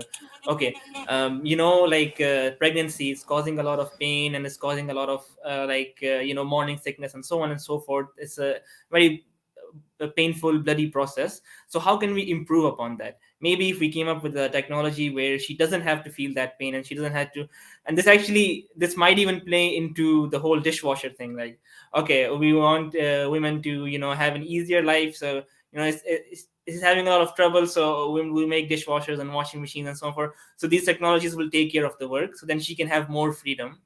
So like you need to look at these things, and you need to think. I don't think if you were living in the time of the Prophet, for example, you would look around and you would think that, okay, we need a ton of improvement. We need a lot of, like, all of these things need to be improved. But a materialistic sort of worldview, you start to nitpick at everything, and you say, okay, we need to improve on all of these things, so we need technology to improve on that. And so that's the sort of mindset that that leads to modern technology. You earlier gave the example of the tetraethylate. The guy who industrialized that thing, actually he died of that, and the reason he died was because there was a research done and they found that this is harmful. And then what he did is that he literally drank tetraethylate in front of the journalist, just so that he can, even he knows this is harmful, but he wants the worldly wealth, which I don't think Muslims will have that kind of psychology. And just one I never think that personal experience or like anecdotes, they are good for any points, but when Ustad says that you need to have psychology for this, for people to come up with the discoveries in the last 100 years that has been made, like many of the theoretical equations, those are made, bro. You have to, some of these people, I have had an obsession with this earlier in my life, and I'd be able to come up with a solution in my half sleep, like complex maths. But you're flexing your math. No, Ustad, listen. When I I was obsessed up until the point like, why am I so obsessed? And it was actually harming my own work, like my business, because I was putting way too much time and effort on this. And then I, the more and more I came into Islam, I thought like, why am I so, curious about this? This is just Allah's creation. And if I go to Jannah, maybe I can ask Allah, like, Allah, how did you make this creation? So that's a personal account, but I think the kind of like obsession that you need to have to come up with the solutions, the equations, it's just the amount of obsession you have to have. It's like different for Muslims. I don't think that's natural. That is nowhere near natural. Like a tranquil someone, a Muslim going who's going to pray 5 times a day, I don't think he will have that kind of psychological incentive to just go through this. Yeah. I actually have a pro tech response for this. Yeah, Yeah, yeah. yeah, go ahead. I think the time. So I you think can the you, time is in favor of the anti-tech side. Yeah, no, go so ahead. you Go ahead. can argue, you can make an argument that if this sort of worldview it has led to all these evil technologies, then a Muslim, a true believer, prays 5 times a day, does all of these things, has the right mindset. He's not going to develop these kinds of technologies. He'll develop only the right kind of beneficial technologies, the kind of that Brotherhood is referring to, these beneficial technological innovations. He won't. He won't be just all materialistic, and he won't think of, okay, I need to improve the human body, and so he'll only focus on like beneficial technologies, Beneficial, yeah. Okay, Yeah, so that okay. like something society really needs, I'll make right? my own argument, inshallah.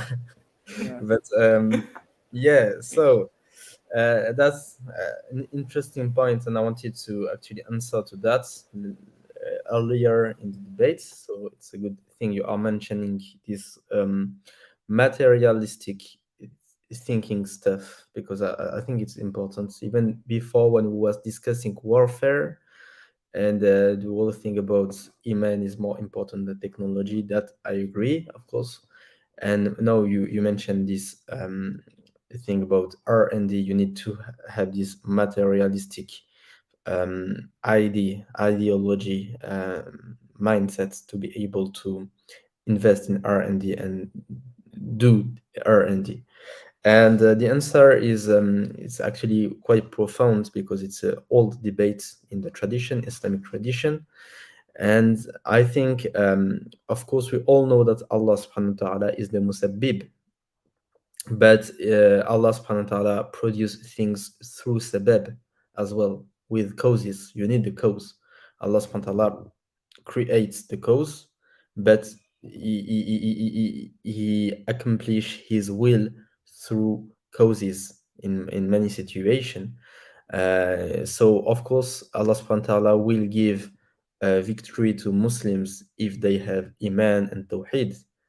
That's obvious, but he will give them victory through causes. It won't be like this.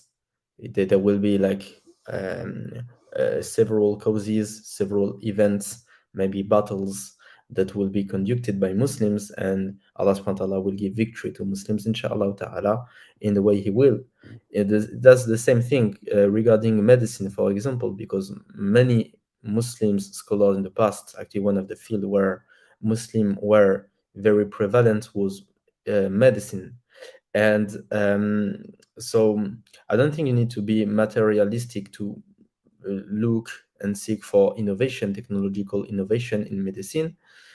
You can also know that it's Allah subhanahu wa ta'ala that heal, that iman is important than these material drugs, or I don't know, medicine that you give to the person is just a cause, but recognize that some causes are better than others, and some causes must be applied in some situation, and other causes must not be applied in some situation. And in a way, even in the Sunnah, we have hints that we need to seek for these medicine, because the Prophet ﷺ said in a hadith, a famous hadith, that Allah did not create a illness without its medication, basically its remedy. So maybe that's what would be a form of Muslim Islamic R&D. Maybe that would be okay. I'm not looking for a new technology because I'm materialistic and I think that the society is messed up and I think we need these new technologies to create a new society. But maybe it's like, oh, there is this illness. We know that Allah subhanahu wa ta'ala created a remedy, a medication for that illness. So I will make experience. I will try to look the proper illness for that remedy and solve problems. Same thing, we can go back to the hadith that I mentioned in the introductory speech, where Ibn Umar reported that the Prophet ﷺ said that the Muslim that is preferred by Allah is the one that try to be beneficial to people. And you have also this hadith, famous hadith, that say that if a Muslim take a karh, which is a problem from the life of another Muslim, then Allah take back a trouble from his life as well. So maybe that would be the idea. The idea would be that, oh, these Muslims have problem, all these people have problems, they don't have solutions yet, and I'll invest in R&D, I'll invest my time to find solutions for these people, right? I want to say as well that what's interesting, I think, is another quote from Imam Ahmed, where he was asked, what do you prefer? Do you prefer to teach? Maybe I'm wrong in the way I recalled it, so please verify after this live stream. But I think he was asked, do you prefer to do i'tikaf in the masjid of An-Nabi alayhi salatu wasalam? Do you prefer to do i'tikaf in the mosque of the Prophet alayhi salatu wasalam, or to teach people all night? I think that was the question. Teach people, and say I prefer to teach people because the Muslim that is preferred by Allah is the one that is beneficial to people. So maybe that can be the proper mindset that Muslims have for delving into R&D. Okay, all these people have problems. Let's try to find a solution and implement that solution.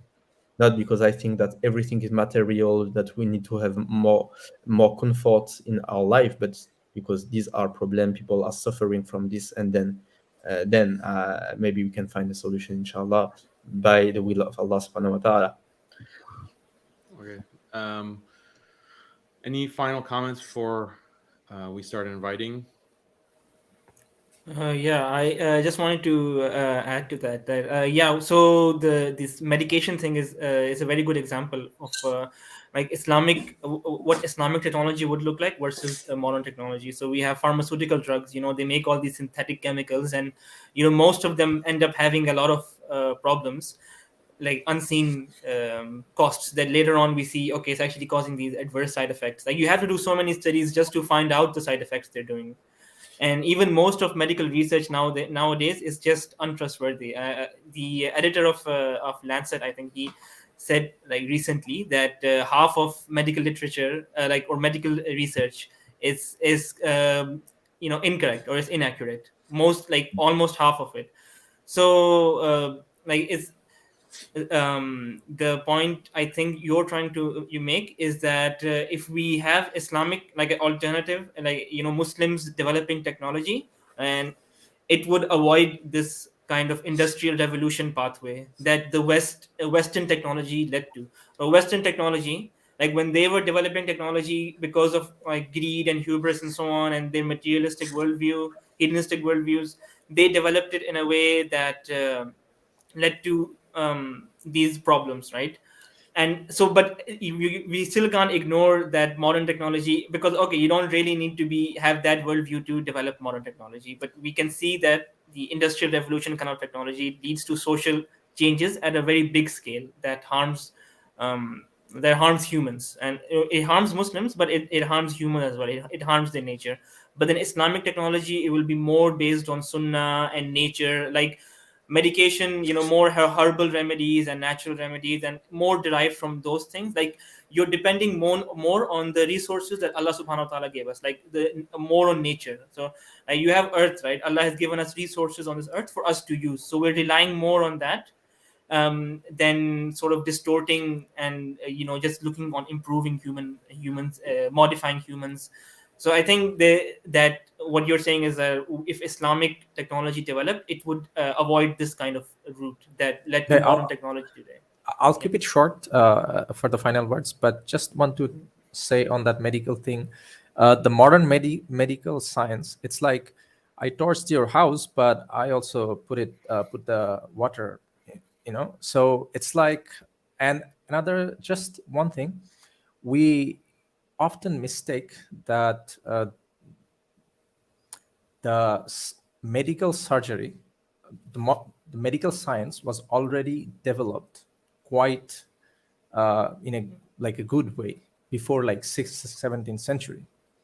We have a misconception about the modern medical science. Actually, it's only the transplant and those related technology that highly developed. But I just don't see, as a Muslim, like if for example tomorrow I need a heart transplant, I would not do it. I just would not do it. As a Muslim, I don't have that much craving for, like, okay, I need to take someone's life.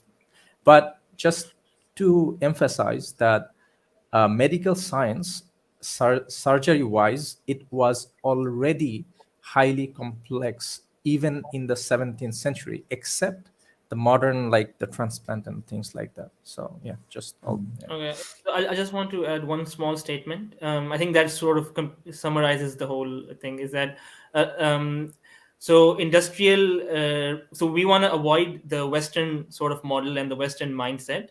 And industrial revolution spawned most of modern technology that we're surrounded by today. And if we want an alternative technological development, we have to find an alternative to this. We have to avoid this Western model, which includes the industrial revolution and most of modern technology.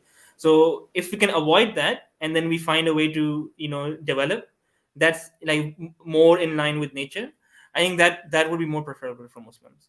Okay. So I'll wrap up by saying that basically I still think my original argument stands. So I still think that technological innovation is encouraged by Islam. We discussed a lot of the second argument, the third argument, the practical argument, and the moral argument, especially speaking about the whole mafsada and maslaha thing. And I still think that if you don't, I don't think the hidden mafsada point was answered accurately. I think that I still stand by what I was saying, that if we don't see a mafsada and we see a maslaha, then we should innovate and we should invest into R&D until we see a clear mafsada, then we should stop, obviously. Then I don't think there was any satisfying answer to the first argument, which is very important, the theological argument, because even if we because a lot of the argument that was presented to me was actually empirical. It was empirical arguments, stuff like, look at modern technology, look at the harms that was caused by modern technology, look at how it shapes society in the wrong way. But if we have a theological argument and we can establish that technology is encouraged by the Quran and the Sunnah in the way it's presented, then that means that there is a way to do it, because Allah would not encourage us to do innovation, look for new technology, or would not praise it if there was not a way to do good innovation, good technology. One response to that is what was mentioned before is, okay, let's just take it for granted, like your ta'wil or your interpretation of these ayat, that Allah is encouraging technological innovation. But what if Allah is encouraging technological innovation for people who have a certain psychology that matches the time of the Prophet ﷺ and the vast majority of human beings? Even if Allah is encouraging technology in the way, or innovation in the way that you're describing, he's encouraging people who they, even if they tried, they wouldn't be able to develop the kind of technology that we have today. So someone could respond that you are taking these ayat and you're applying them to people who live in a kind of materialistic, hyper hedonistic, hyper liberal, hyper secular world where their psychology is just more analytical and less faithful, less, these are kinds of topics. This is the kind of topic that is focused on in Genius of Islam episode 2, where it talks about like the different kinds of psychologies and how that affects society and morality. So someone could say that, okay, yes, Allah is encouraging technology or innovation for people who really don't have the mental capacity to create the kinds of horrors or the kind of problems that we see with the modern world, because the technology today is coming from a materialistic, hedonistic psychology that came after Europe had already started the process of abandoning religion and had already started developing this liberal mindset. That came first, and then came the kind of technological and social innovations that we are all agreed are bad. I mean, what I would say is, okay, maybe how I would answer that is, I agree that Allah subhanahu wa ta'ala don't want us to make this kind of modern technology, and it's known because we can clearly see that there is a contradiction between many principles in the Quran and the Sunnah and these technologies, and the byproducts, the consequences of these technologies. But still, that's an exception to the general rule, which is we should look for technological innovation, which in a sense, if someone presents this argument to me, he considered that as a general principle we should look for technological innovation, because he said that, yeah, okay, let's take for granted that Allah encouraged technological innovation, so that's the general principle. And then you have some situations where it's not encouraged because of other details or other aspect of these technologies that make it unlawful, and in this case it should be forbidden, and you should find a way to stop it completely. I don't know if I'm clear, and I just wanted to finish and to say that there is a last thing we could not address a lot during this conversation. Maybe you can address it in the question part of the debate, but it's about where do you draw the line between modern technology and non-modern technology? And that's especially a question for you, Cryptocranium, because I thought about it when you mentioned light bulb, because you said, okay, people use light bulb and there is all these social changes by using light bulb. But I think if people didn't use light bulb, they would go back to candle, and candle is technology as well, right? And if they don't use candle, maybe they will use like bush camp. Maybe they will bushfire, right? Maybe they'll take set up a camp outside. right? That was technology in Yeah. the past as well, right? So that's a form of technology as I well. think, Where yeah. do you draw the line? Because you can't say that. Well, all okay, so I technology is think bad, and like even textile, yeah. is technology, right? So you need to So yeah. as well present where is the line between. We always had garments. So the main thing that I was bringing up was that most of modern technology, it comes with the package change of the implementation of it, and the implementation of it requires all these social changes. So what we need to do is we need to look at the cost to benefit, like if from a like ratio, what is the cost versus what is the benefit to Muslims, and then whichever one outweighs at a certain time period, we're like, okay, so this is good enough, we have to stick to this.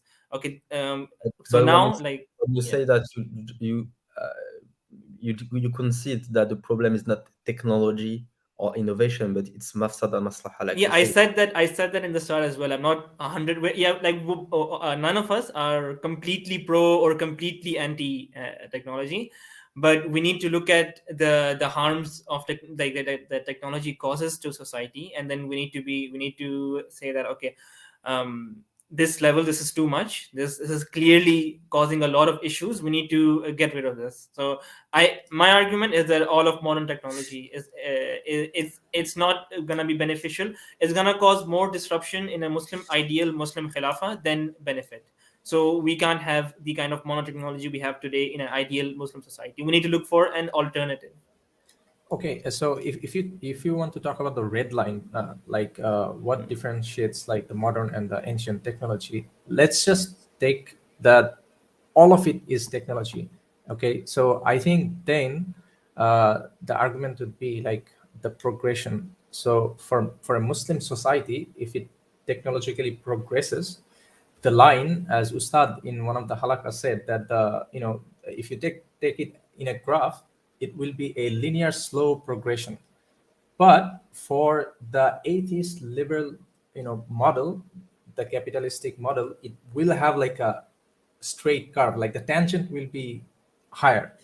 So basically, it boils down to, for example, if in 2000 years, let's say hypothetically, in 2000 years, Muslim society, uh, it can lead to a like today's progression, but it might keep the societal coherence with the Islamic values.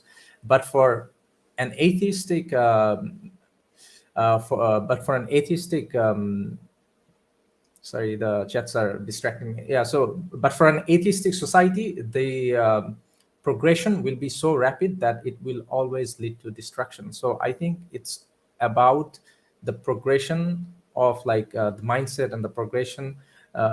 Yeah, in that way, I'm necessarily not anti-tech, but the way it's done, the whole system of it. So yeah.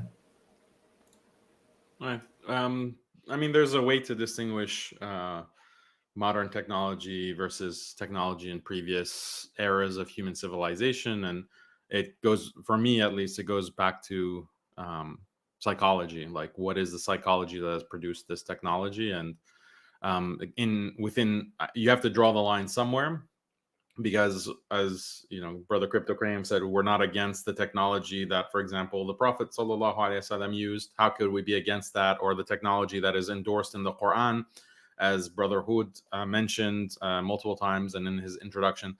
So we're not absolutely against technology, but we can draw like a very convenient line when it comes to modern technology, because it's an actual historical period.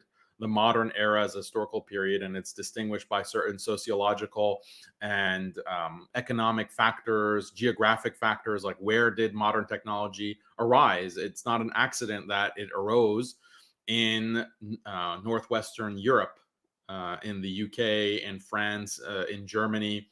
Why did the Industrial Revolution, the scientific revolution, happen in that geographic location with those people, as opposed to China, Africa, South America, anywhere else? So we can, I think, draw a line and identify factors. But just to wrap up this portion of the discussion, I'll ask both sides a question, and I think that'll show some common ground. So for the anti-tech side, if you could get modern technology without any loss of iman, any loss of faith, or decrease in level of Islamic religiosity in society, then would you be pro-tech? Can I go No. ahead? Or Go ahead. okay, so I would be pro-tech, but I don't think that's possible. Okay. I still wouldn't be pro tech because of, okay, so there's iman, but then there's also all the the health effects to human, and all the cutting off from nature and so on. Okay, that could lead to iman changes as well. Like, I don't see the two as mutually exclusive. You want modern technology, you're gonna have the detriments as well. Okay, so you're saying that you don't disagree with the entire premise of the question. You can't really get modern technology without a loss of faith. But Yeah. Brother Mahmoud is saying that if it were possible in this hypothetical scenario, then he would actually be pro-tech. Okay, But so I don't think how that's, yeah, I also believe that that's an oxymoron. Like, you can't have both together. okay. So then, Brotherhood, a similar question: if it was impossible to innovate it was impossible to innovate without that leading to atheism and loss of iman, then would you then be anti-tech? Yeah, of course. Yeah. Okay, so And then most it's just of them, the whole yes, debate hinges on whether it's possible to get modern technology without an impact on iman and faith. So, yeah. and I still think that I don't see how it makes sense that once again we have all this tradition of innovation even in Islam, and we have these these ayats, and there is no way to have an Islamic form of innovation. That doesn't make sense for me. I mean, the fact Yeah, that it's mentioned in the there Quran there shows is, but the message. wouldn't be, yeah, that wouldn't be modern technology, in my opinion. That like that, I'm not against that, but I'm I'm saying still that will think not that be. you put a lot of things under that umbrella of modern technology, but I mean, you have, I mean, maybe, I mean, you have also like things in modern technology that we would consider modern technology that I don't think are basically threatening people faith. And yeah, But so we see the result, like we see the result of it. It does affect faith, because like modern technology. So for when I'm referring to modern technology, I'm referring to the industrial revolution spawning technology that most of the world is using today. And wherever you want to implement it, like if a country wants to implement it, they have to develop all these factories and all these locations. You have to have companies, and then you have to have it. It leads to the slow monopolization of like businesses. And then what happens because of that is like it makes society more individualistic, like more, yeah. it could be something that is exclusive to elites, like only elites in the society do it. It's not produced in industrial way. Like you don't have all these wall markets of. Let's take for Yeah, example, microwave. You could have like craftsmanship of microwave like you had in the past, and you have these craftsmen that do like very solid microwave that just lasts for a whole life.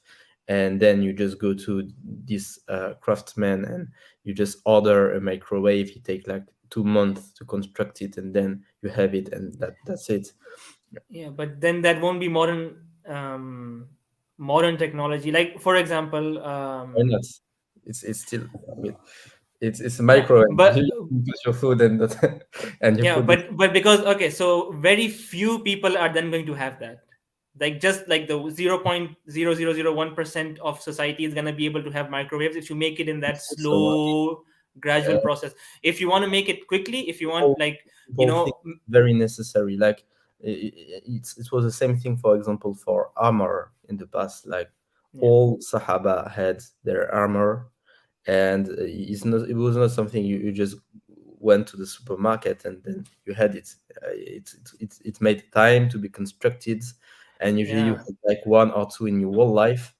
But still, I mean, people had it because they thought it was necessary, right? yeah, but Sometimes for light bulb, that's armor, right? You you, can't you, mass you don't produce, have you can't mass produce RPGs and tanks in that way. You need that social changes to have that process started to mass produce in factories and all of these things. So if you want to make armor, you don't need that societal change, like that massive change to society. You can have it mass produced without that. But if you want to make like modern technology like microwaves and so on at mass production, then you need to have these changes. yeah. Then why? Oh, I mean, isn't the problem mass production then? Like if you take the light bulb, I've seen when I was a student, I've seen a documentary about programmed obsolescence. I don't know if you know what it is. Quite interesting, and they showed actually the first light bulb created, and it was still working. It's somewhere in America and it's still working. And they said actually we are able to construct light bulb that can last a whole life, but we don't do it because if you do so, then people wouldn't have to buy light bulb anymore. So we don't construct these kind of things because So you if want it's to have not if it's not mass produced, because okay, so if it's not that necessary to like human lifestyle, and if it's not mass produced, then I would argue it's not even useful to society. why? So then I why mean, would I mean, you like bro, it's only being used by a very small number of people who need to heat up their food in a microwave, for example. Like you have other ways of heating up food, and this argument can be made for a lot of these Maybe comfort technologies. Is you don't I really don't know, need. I don't know the price of a microwave where you are, but maybe here it's like 200 euro, maybe less, right? So it would not cost 200 euro. Maybe it would be something like thousands, 1,500 euro, but then you have it and you can keep it your whole life. And that's it. but the technology behind You that, like No, you but have to, pay money to you get have it. to. That's it. like Guys, eventually society let's go to people who are joining, and I'm sure these points can still be brought up with Inshallah. them because some of them are really pro versus anti. But before we get to the people who have joined, who want to join the stream, let me just go over some of the super chats. Abu Mujaddid says materialism is the drive for modern technology. That's why the scope of technological development has far-fetched consequences. Very good point. Hal's giving a super chat. Free the Muslim world from oppression from within. Amin from Munafiqat. He's focusing on the women. Let's see. Ted Kaczynski was right. Anti-technology. Technology is inherently liberalizing. I guess that's against technology. Buff Jihad says, without technology, I wouldn't have stumbled upon MuslimSkeptic and thus wouldn't have learned arguments against liberalism from an intelligent brother. Checkmate, anti-technologists. Okay, good comment. Without technology, chicken fillet burgers wouldn't exist. Very strong argument, very strong point. Let's see. This is another point from Tenki Bot. Technology is not neutral but value laden. The tech we are talking about is Western technology based on Western values. So how can we decolonize tech? That's an interesting point. Abu Based, Jazakallah khair for your super chat. How would we even get rid of it is the question. How would you even get rid of technology if we wanted to? Let's see, Brother Osama with super chat. What do you think affects apostasy in society more, technology or social policies by politicians and powerful people? That's a good question. Who's happier, the Amish or who don't have technology, or the average cosmopolitan consumer? Interesting point. Another super chat. If this is what Muslim discourse is focused on, then I see little hope for the future. We have only two choices: advance technologically and socially, or remain in a state of dhulm and exploitation. Brotherhood agrees with that. And then let's see. One of the greatest scientists that ever lived, Isaac Newton, was so busy that he never left any progeny. That's another good point. So yeah, there's some scholars as well, Ibn Taymiyyah as well. Rahimahullah. Yeah. Good point. Hassan al-Banna says so-called Muslim societies are failed to combine modernity with morality. If there's a combination, no one can dare enough to make nuclear bombs. Okay. And then Saeed, what I understand from this discussion is that we should avoid industrialization as we know it. We need Sharia compliant research and development and industrialization. So that's agreeing with Brotherhood. And then finally, all Muslimas, please do a special dua for Brother Andrew Tate tonight. May Allah protect you and your future progeny of scholars and warriors. Ameen. Okay. So let's have our first guest to the stream. I think even Andrew Tate was not able to estimate the anti-Muslim policy of the government. Yeah. Yeah. Assalamu alaikum. You're on live, brother. Assalamu alaikum. Do you hear me? Yeah, we hear you. How are you doing, guys? Good, Alhamdulillah. So, So we're not gonna have like basically, an extended debate. So just make like within like 1 minute, give your comment, and then we'll respond, inshallah. yeah. So basically, I'm on the side of brotherhood, 100%, and for a couple of reasons. But I think the main problem here is that we are not decoupling the technology and the use of technology in our society. And the header of the debate seems like we are talking about the technology. And Brotherhood made a very important question that I think we need to address: is that where do you draw the line between what we know as modern technology and what has been the result of research across human history? Because technology, as we know today, is the result of accumulated effort in research across humanity. You can go trace it back all the way to, I don't know, like Khwarizmi maybe, of course, before that even. So what I'm saying is, I don't think technology inherently, as a concept, is what is bad. Of course, you made an argument that it's the psychology that makes with technology is what is bad, but you can make the same argument about anything. That that's actually what I need the response from the anti-tech guys about. So, for example, in Islam, men are forced to do ribat.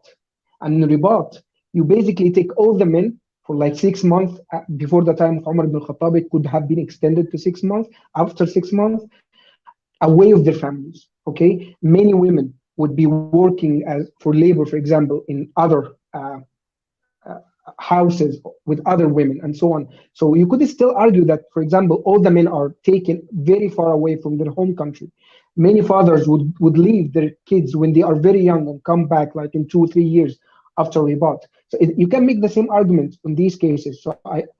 So what would you say about something like this? Because it's making the same effect that, for example, you're taking people away of their homes to do research, like something like that.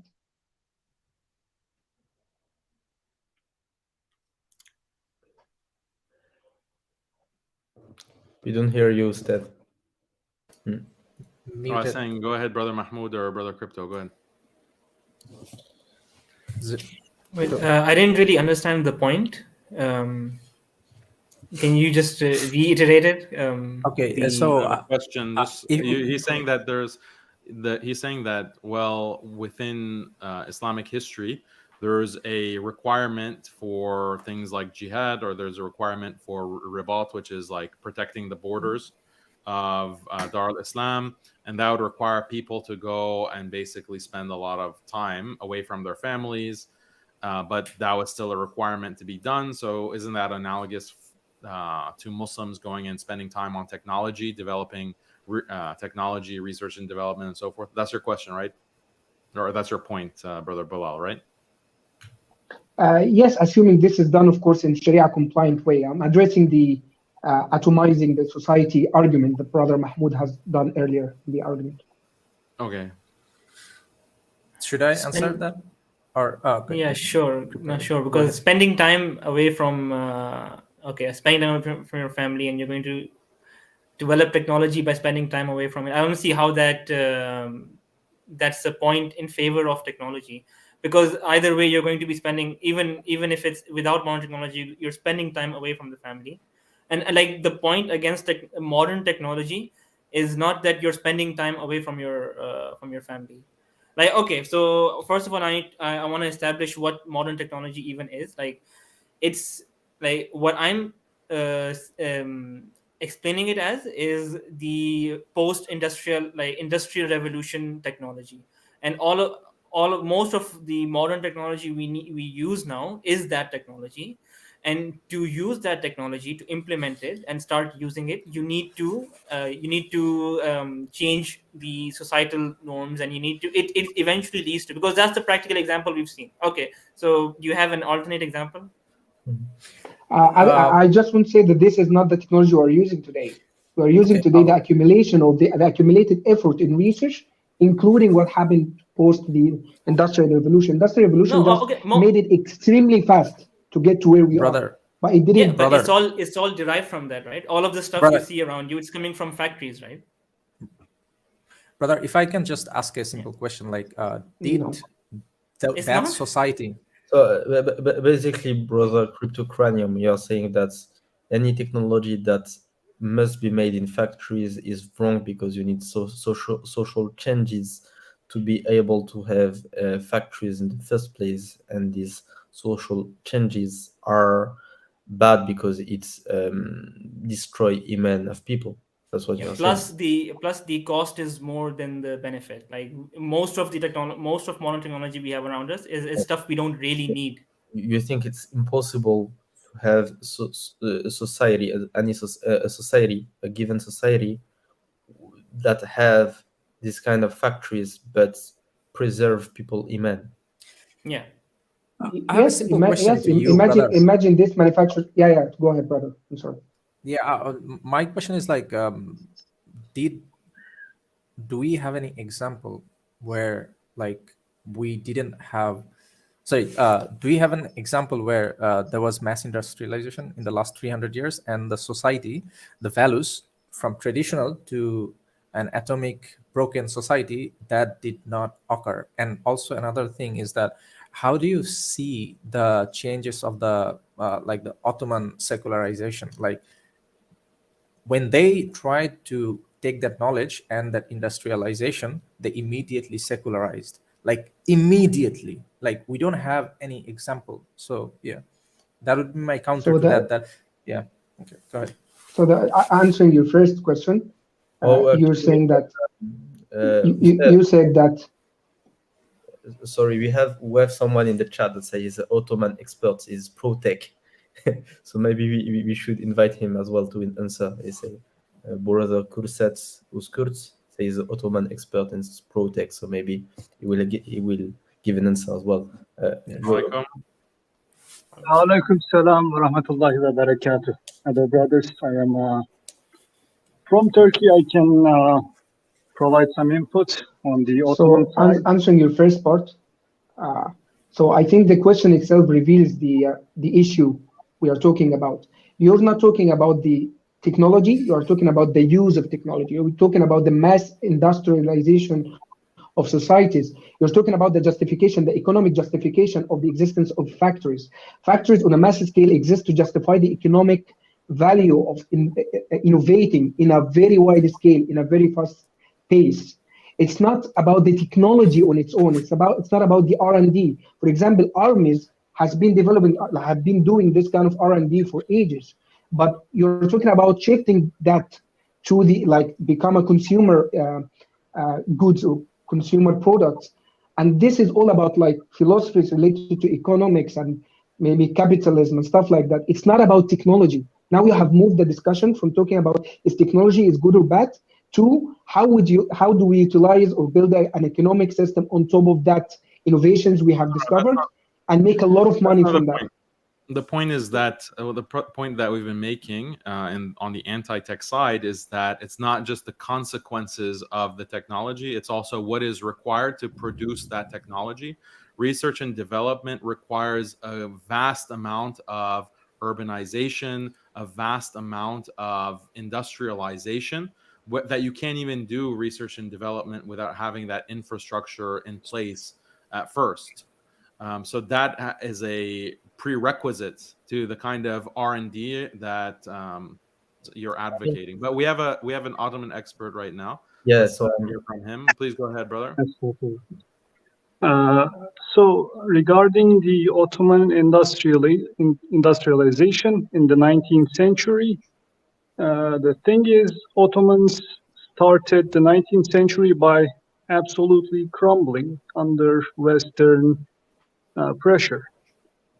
They quickly switched to more Western styles of clothing, and some of the first factories that were opened under the guidance and under the authority of the caliph, some of the first factories that were opened were alcoholic drink factories. There are many alcoholic drink factories that opened in Constantinople.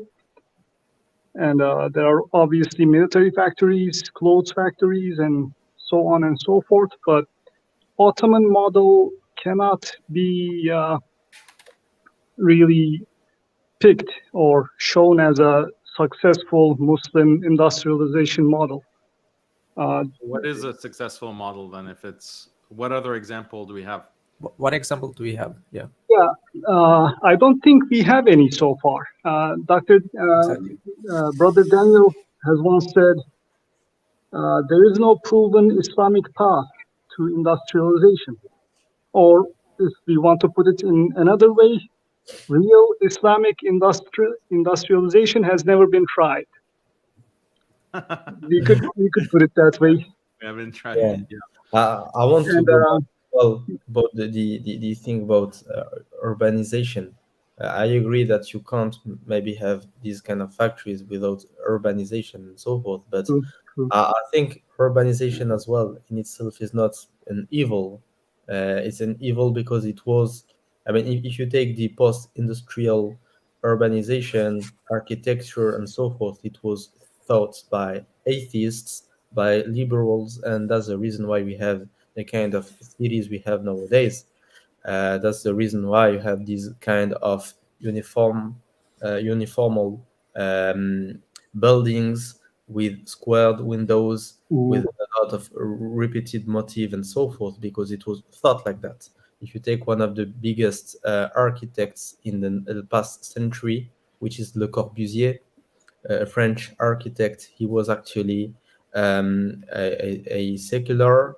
He hated religion, and it was planned. The way he saw architecture was actually it was derived from his core belief, which are atheistic belief. But maybe we can as well think of some kinds of urbanization that would not be like some Okay, kind but of even when you see urbanization in like Muslim countries, so how do you separate urbanization from an atomizing of society? Because when you urbanize, it means you're going to make people work in a way that's going to lead to deteriorating community ties. You're going to cut off like this sort of familial bonds and community, why is that? the village and tribes. Like you Why, can't have village I and don't tribes get and why you can't do it. I mean, okay, because people okay, build because made for example, buildings, mosque before industrialization. we yeah, have okay. So industrialization, you're gonna have factories, right? Factories and so on. Now these are going to be owned by certain massive companies, and then those companies are going to remove local businesses from an area.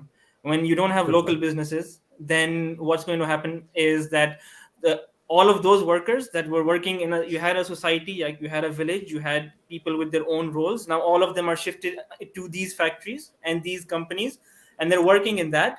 Now they've been separated from those societal bonds. Now they're basically strangers to each other, and this is slowly going to lead. And now the whole society is depending, instead of on their like local businesses and instead of depending on nature, now they're depending on these massive like central units. Okay, one thing I think we are not accepting is that the growing authoritarian regimes and the people becoming more and more and more atomized, like this I think is linked. So people no longer are in the in a bigger community, and you can find an example, be that Bangladesh, be that Saudi Arabia, or anywhere. Like, can you give me an example where industrialization took place, but the society didn't urbanize heavily, like rapidly, and it atomized rapidly? The values did not change. Like within 40 years, can you give me an example that within the last 40 years, in the Muslim world, any country that did not change its value that was there for like 1,000 years? Sorry, bro. It doesn't even One have to be one the example. Muslim world. It's any society anywhere in the world. Anywhere in the world. Chinese society, Indian society, Japanese society. Compare pre-industrialization with post-industrialization, and how their values change. Like that's But I I think think the crux of the argument. one thing I want to add is that I think we're actually forgetting some of the points we've already established. So, like one of the things we established was that this kind of urbanization, it comes as a package deal with the modern technology, and then we look into the harms, like the societal harms and the health harms it leads to. Brings. So But then, yeah.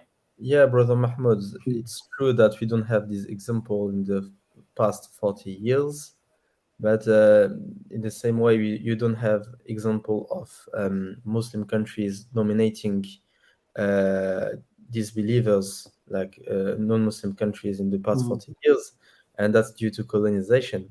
The same way we can say that all this industrialization was actually by colons, liberals that actually imposed that kind of technology, that vision of technology.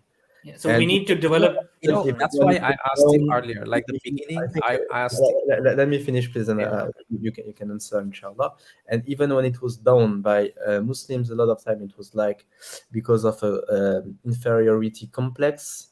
So they saw like, oh, we are losing, so now we need to do the same thing than the colons, because we are losing, so we need to produce the same thing than them, and they just copy it basically.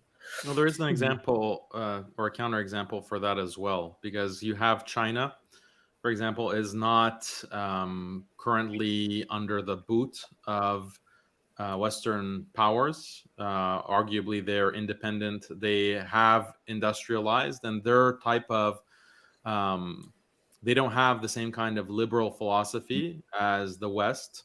But their industrialization has led to a very, in my opinion, horrifying reality for the people who live in China.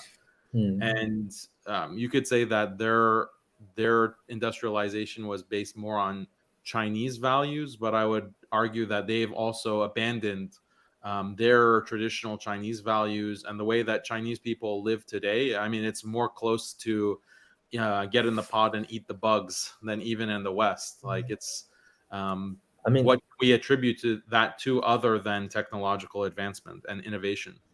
I mean, to me, I mean, China is communist, right? It's Marxist, and I actually branch of liberalism. Yeah, so I think that's a good example of that. It's not just liberal values that's because of which modern technology is bad. It's also because of because if a communist society adopted it, they still suffered the harms.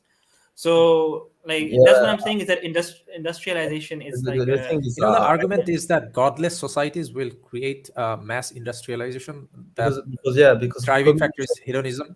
That's communism in a way is I think it's still a liberal philosophy, right? Yeah, we want to maximize equality, maybe not freedom, but equality. It's a form of liberal philosophy as well. So that's what I'm saying, that Islamic development of technology, it contradicts the industrial pathway. Atheism is very anti-tradition as well, so it makes them so I think if we agree that just one I asked. I started. Brother, I started my. I think we should. Yeah, go ahead. Go ahead. Yeah, go ahead.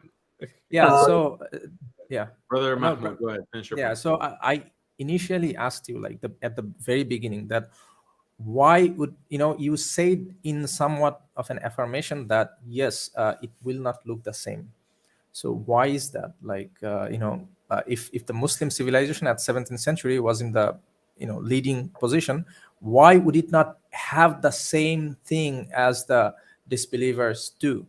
It's because the values are different. We don't even have to be theoretical. We can even look at some Muslim societies that start adopting Western technologies. And for example, imagine social media. It's being adopted in the Muslim world. Are Muslims in the Muslim world suddenly using this technology, and they're using it for Quran only and for teaching ilm? No, we see within a few years this kind of degradation of values, immorality, like all of these hijabis and even niqabis are doing dance videos on TikTok, and they're following exactly to the T. That technology is being introduced to a Muslim society that presumably has these kinds of traditional values, yet it inevitably leads to a kind of convergence with the Western immorality. Can I interject? Go ahead, please, brother. Go. Sorry. So I'm a software engineer, but I think it all depends on the person. Like, if the person has a lizard hole complex, they're gonna follow the kuffar. and they're going to copy no matter what. So if that's their mentality, they're going to do whatever they see on TikTok. It doesn't really matter. Like technology is just a material. There's no ruh. It's just a thing. It's a tool. We are using that tool and we're using it how we like. The argument you're making is, does it create a situation of liberalism? Does it create a situation of degradation and de-evolution, like you said? I would argue it depends on the driving factors. It depends on the motivations that created that technology. Technology like TikTok, arguably a weapon of China, is made to degrade American society. It's like it's just made in a way so that the people use it.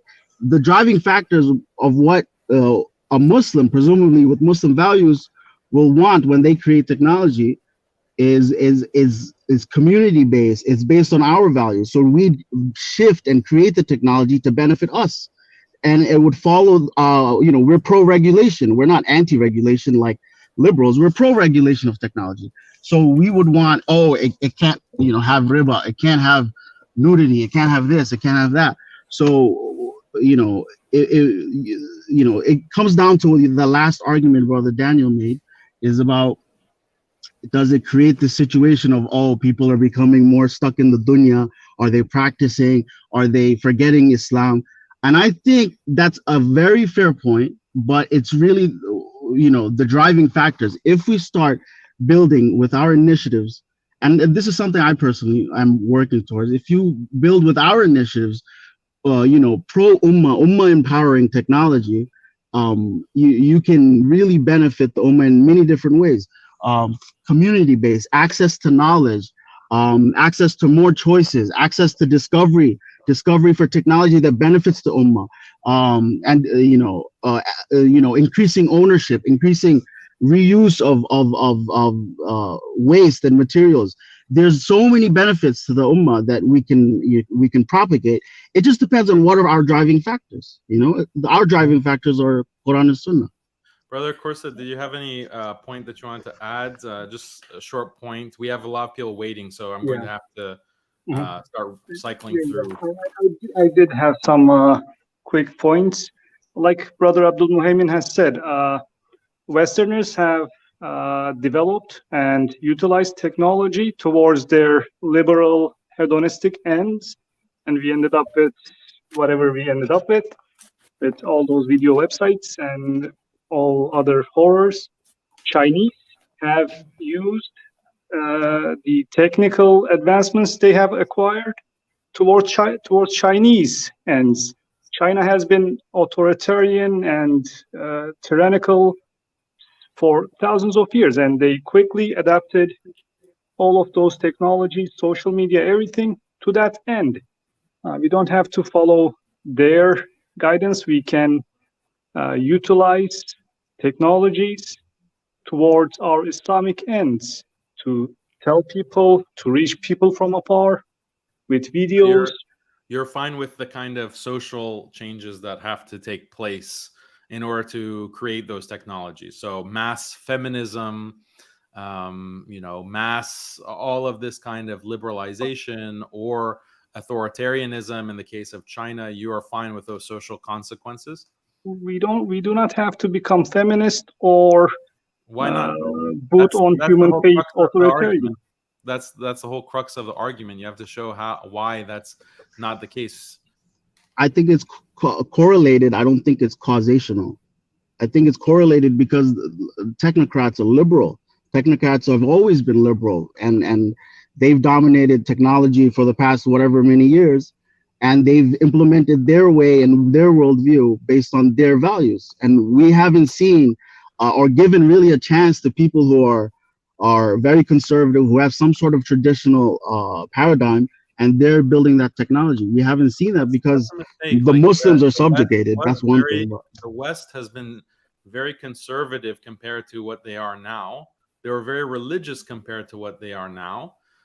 Same with China. They were more traditional. But the thing is that once you open that box, it sets you on this very slippery slope.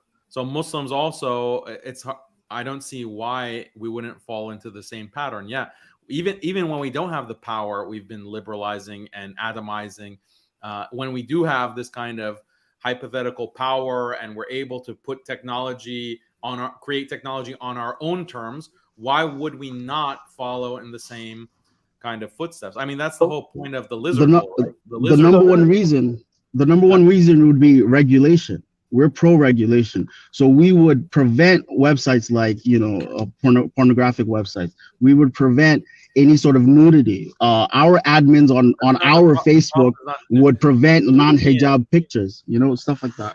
Sorry. The problem with technology is just not nudity. Like, that's not the only problem.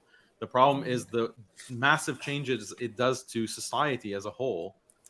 So those are the problems, and the destruction of traditions, the atheism that is one thing. We can regulate against all of those problems. We can easily regulate. So I'll explain. I just want to add one thing. Okay, so the point, one thing for like, it depends on the person, is that like, why don't I have like a whole shelf of alcohol bottles here? I'm a Muslim, I can just control myself and I can prevent myself from going and grabbing these alcohol bottles. It's because Islam,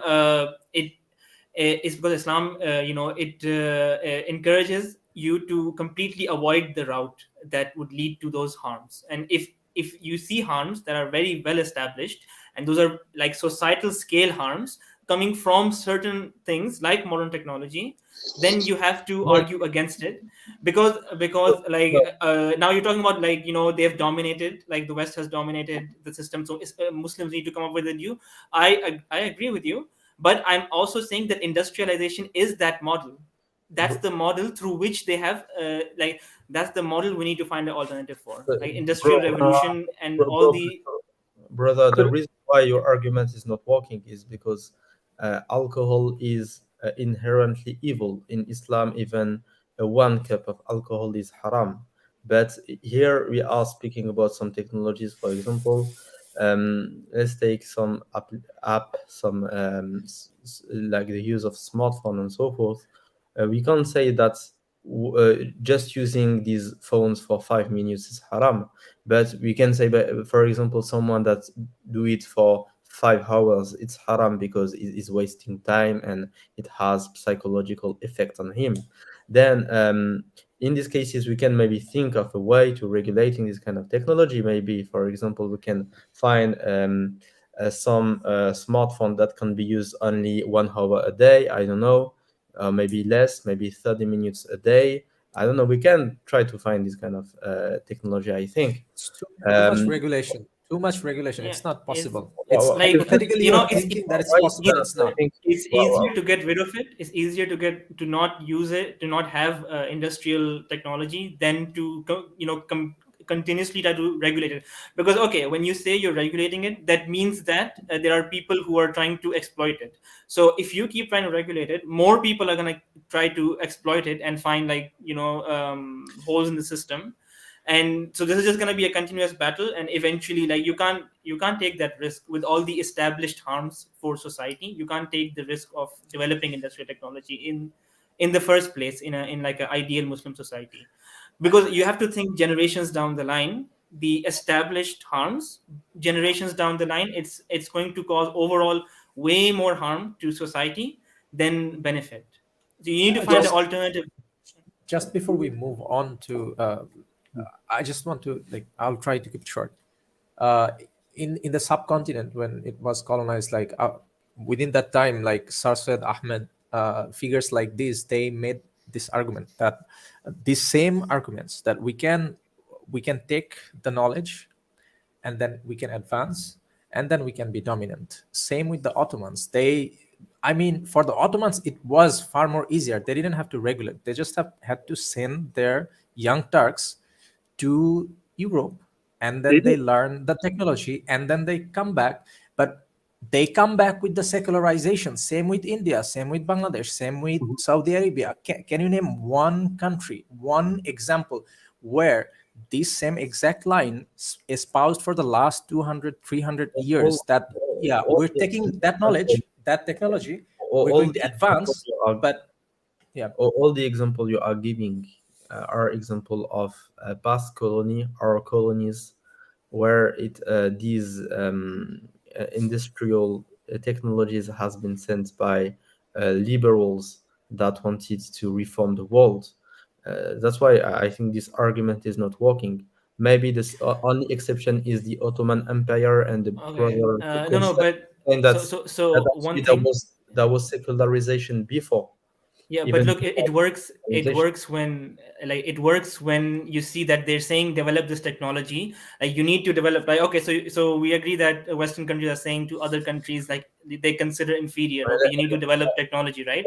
Let me But give you a society. when you develop that technology, then let that me leads give you to the secularization. a realistic example. I think it's realistic. Let's say you have a country where you have factories, you have an education system where half of the time is Sharia. You learn about Sharia, and the other half of the time you learn about these science, math, and everything that is conducive to innovation. Brother, And just one question. No, Just because one that question. system, I that wanna system won't interject allow. for one last time. let, One let- last let- let time. me finish first. Let me One finish. last time. Let me Okay, finish I'll first. interject. Let me Okay. finish. And in this Okay, country, go ahead. in this country, women are banned from school. Women can't work.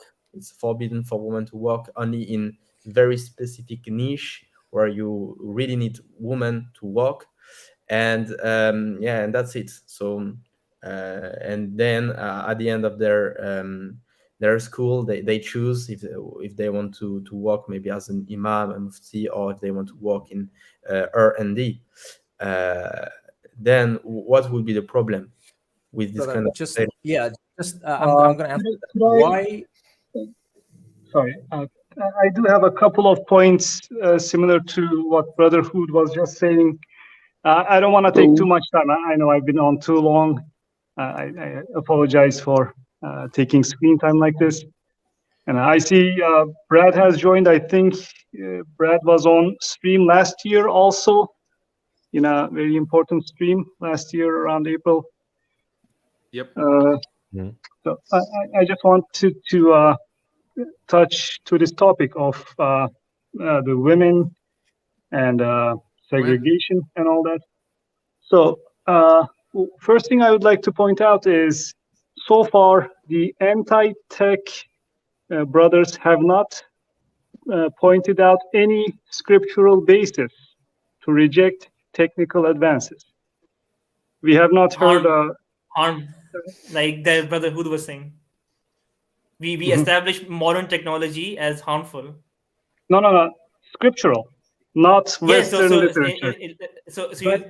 Islam would not advocate, like Islamic scripture does not advocate for you to develop something that leads to societal harm for Muslims.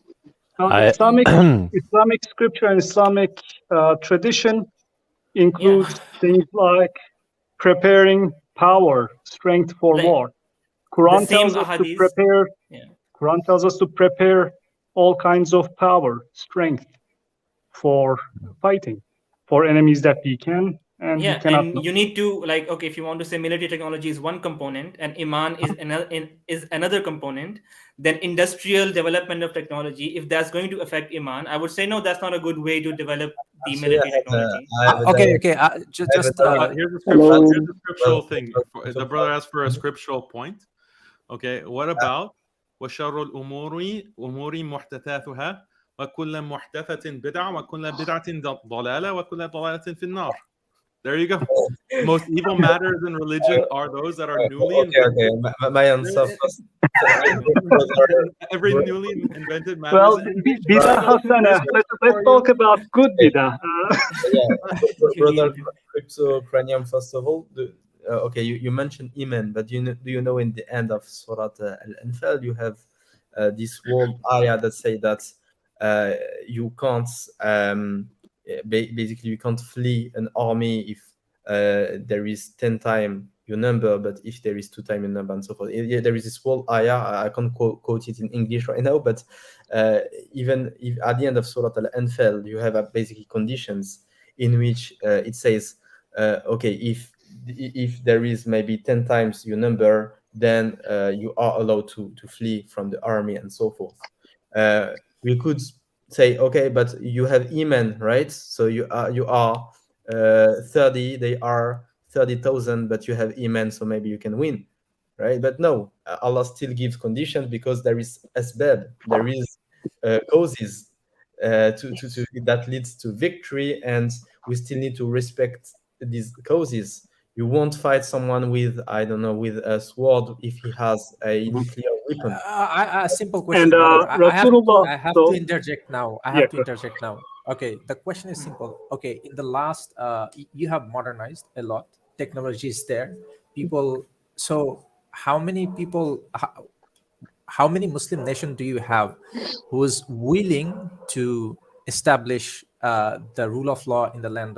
I'm not gonna make it too controversial, but one. how has it helped? Like, where have you won for the last 300 years? Like, you have taken the knowledge, you have industrialized, all the nations have industrialized. Where is it? Where is it? And the second thing is the one I wanted to point out. 40 years ago, just 40 years ago, we almost lived, like my family lived almost like, you could say, like, it was. Why do you have this notion? Like, okay, I'm gonna put this question to everyone. Why do you guys think that the life in the 18th century was just miserable compared to now? I don't think it was What? merciful. Then That- why do you that's why common. such a To ask then for why do me. you want to take this risk of modernization, industrialization that literally, threatens the Islamic values, the society? That's- How? Like, No, I it's don't Well, understand the not because logic. it's not we because like life, winning. We don't like losing. it's not Okay, because so life let's was get already to good that there's a long waiting line for people who want to get their comment Yeah. in. So let's just go cycle through some more of these guests. Starting Yeah. with Brother Sayed, please just limit your comment to 30 seconds or 1 minute, and then if you get kicked from the studio, that's not because we just have a limit of 12 people in the studio, so I have to kick people after they're done commenting. So go ahead. Hello, hi. Assalamu alaikum. Can everybody hear me? Walaikum salam. Yes, we can.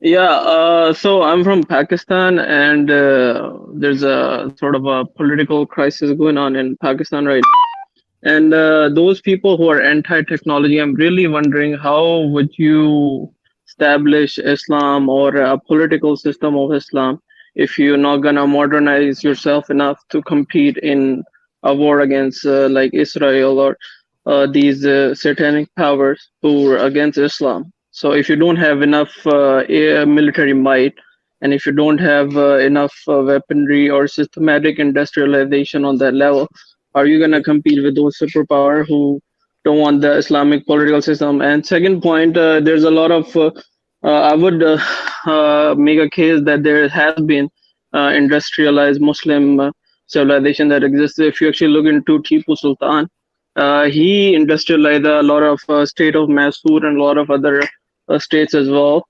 And he was manufacturing weaponry that was even better than the weaponry of France itself. And he was actually the. Didn't Tipu Sultan die in like? Did he win? Like, Did he win? He lost, But right? what do you mean? Like you can make a point like in Ghazwa Uhud, Muslims lost, so it means we are in the wrong or something. No, but That's you're not the saying that point. Tipu Sultan. You You said try- Tipu Sultan Let developed me- weapons, but despite that he lost. Tipu Sultan. Right? Let me. Yeah, I think these people are from subcontinent as well, so they're making a lot of counterpoint. But if you actually look into the history of Tipu Sultan was fighting on three different fronts. He was fighting against Marathas. He was fighting against British power, and then he was also fighting against this. There are so many agents in the subcontinent at that time.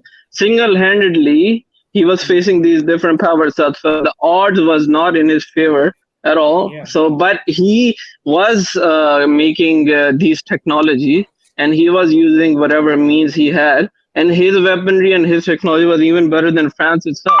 And it's not a question should we industrialize or not. It's a necessary thing that we have to do. Otherwise, you're gonna keep Islam on like Tazkiyah level. But the example. No, By the let way, me- like let me- I'm not saying that we keep it at. I'm not saying that we keep it at Tazkiyah level. But like the example he was giving is that okay, like he said he justified by saying that the Muslims, like the Tipu Sultan was outnumbered. Okay. But even if he's outnumbered, that's what we're saying right now. Like the argument, the whole pro argument is that Muslims are outnumbered, so you need to develop technology. But that example, like the same example he's giving, Tipu Sultan lost.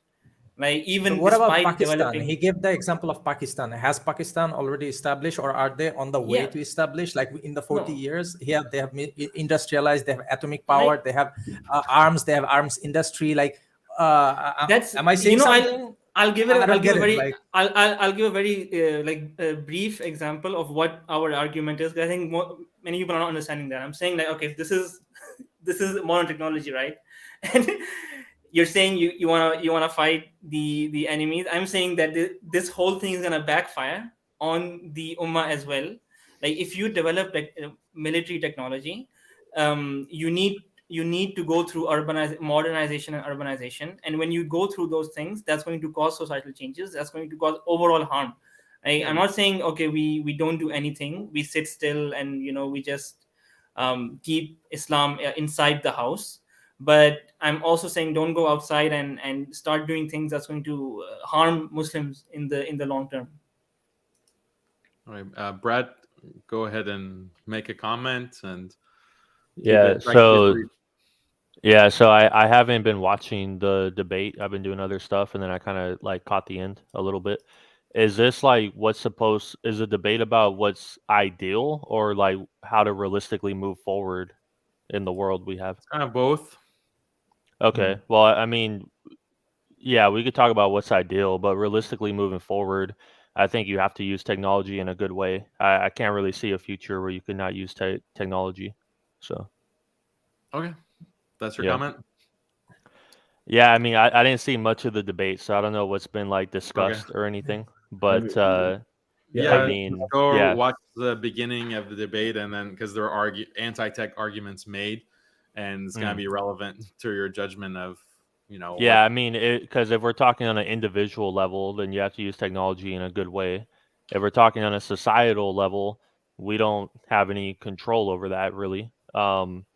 But I agree. I think we're in the sweet spot right now. I think we're in a kind of a sweet spot where obviously technology is used for good and bad right now, but I think we are in a sweet spot where we can use technology for good. It can make our life a lot easier and more convenient. And perhaps technology can get better to an extent, but at a certain point, perhaps in a few decades or even a little sooner or a little later, technology will get to a point where it's like very creepy and it will be used by elites for very evil. I mean, it's already happening right now, but just imagine a few decades. Like Daniel, I saw your video with well, I'll wrap it up there. I don't want to take too long, but yeah, that's kind of my thoughts. All right, thanks, Brad, for those comments. I'm just gonna cycle through. Do the debaters have a point? Could I drop my points real quick? I'm actually at work. I may have to get back to work. Right, okay, go ahead. So, like I said, most scriptural basis has been provided so far to reject technological advancements, and also anti-tech bros have not produced any guidance or suggestions so far. I mean, saying no, I don't want that is easy, but what do we abandon electricity? Is steam power okay? How about horse-drawn carts and turbines? Okay, so you agree that modern technology is harmful to society? No, not really. And like, so then we can't have we can't talk about alternatives if you don't agree to the harms. Yeah. All right. Fair point. And so it's like the pornography argument. First, you have to agree that pornography is harmful for humans. Then you can have the argument that okay, how do you even remove it from like the internet? How do you completely eradicate it? First, you have to agree that okay, it is harmful. And a main point I wanted to make is regarding the collapse of society that supposedly accompanies industrialization. So yes, if you take 70-80% of the population from their farms, from their villages, and push them into factories, push them into an entirely new mode of earning, an entirely new social structure, it is going to be destructive. That is true. But at the same time, all male industrial societies have never been tried. In the Brother Daniel likes to give this example of you have to send women to factories to industrialize successfully. Or if you want to industrialize, you got to be okay with your women folk going out to factories. Yeah, you do. The reason why is, okay, fine. We, the other side has their tanks and warplanes and long-range missiles. We want to develop that as well so that we can compete and defend ourselves.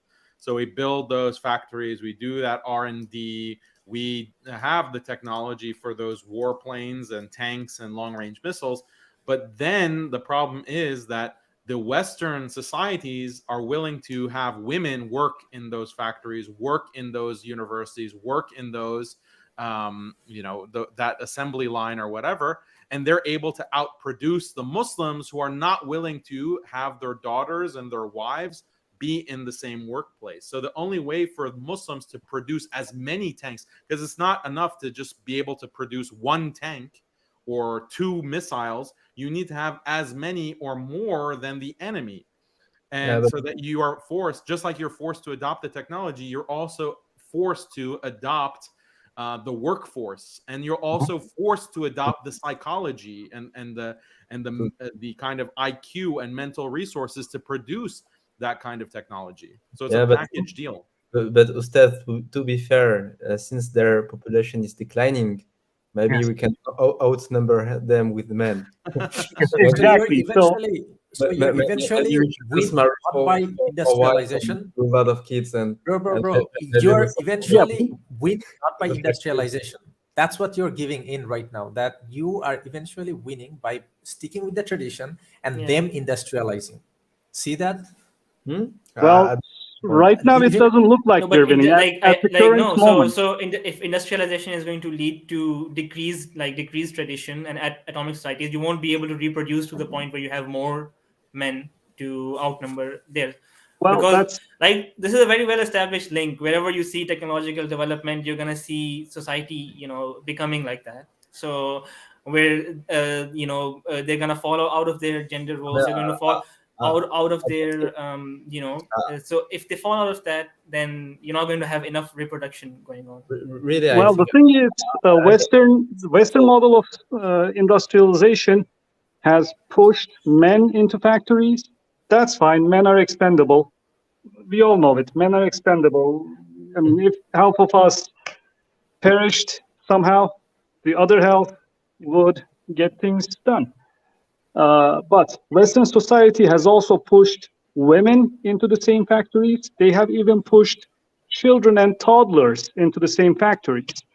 Now, of course, as they sent babies and children under the machines to fix problems and pick out blockages, and the machines ended up tearing those children apart by hundreds and thousands. So much so that even the British, even the perfidious, cold-hearted British decided, okay, maybe this is too much. Let's not send children to factories. But women is fine. Just send our daughters to factories. Let them spend their years there. Let them get poisoned. Let them get filled up with toxic. I don't think you should be doing that to the men either. You shouldn't be, chronically poisoning men and sending them through radiation, because you need those. Like, if you're sending majority of men to get poisoned like this, how are they gonna fight in wars? Yeah, I mean, well, poison in a man does not transfer to offspring. Most usually. But those children are gonna work in factories as well then. No. So my point is, I gave the example of one light bulb. Just one light bulb. You need so much manpower just to create one light bulb. It's not really relevant, because here we are in the practical argument, right? We are saying, okay, but we still need to catch up, and we need to we need to innovate and invest in R&D and so forth. And but not industrial. We already discussed that there is some lines, and the lines are when clearly contradicts some points. I don't think Brother Kursil agrees with when that. it clearly contradicts. Let's move to. I think we should move to another. When it clearly contradicts ayat. Yeah, 1 second. When it clearly contradicts ayat and hadith, then there is no mafsada maslaha argument. Yeah, so I mean, we both agree. We both agree on those lines, but we would catch up. We would innovate, but obviously we would not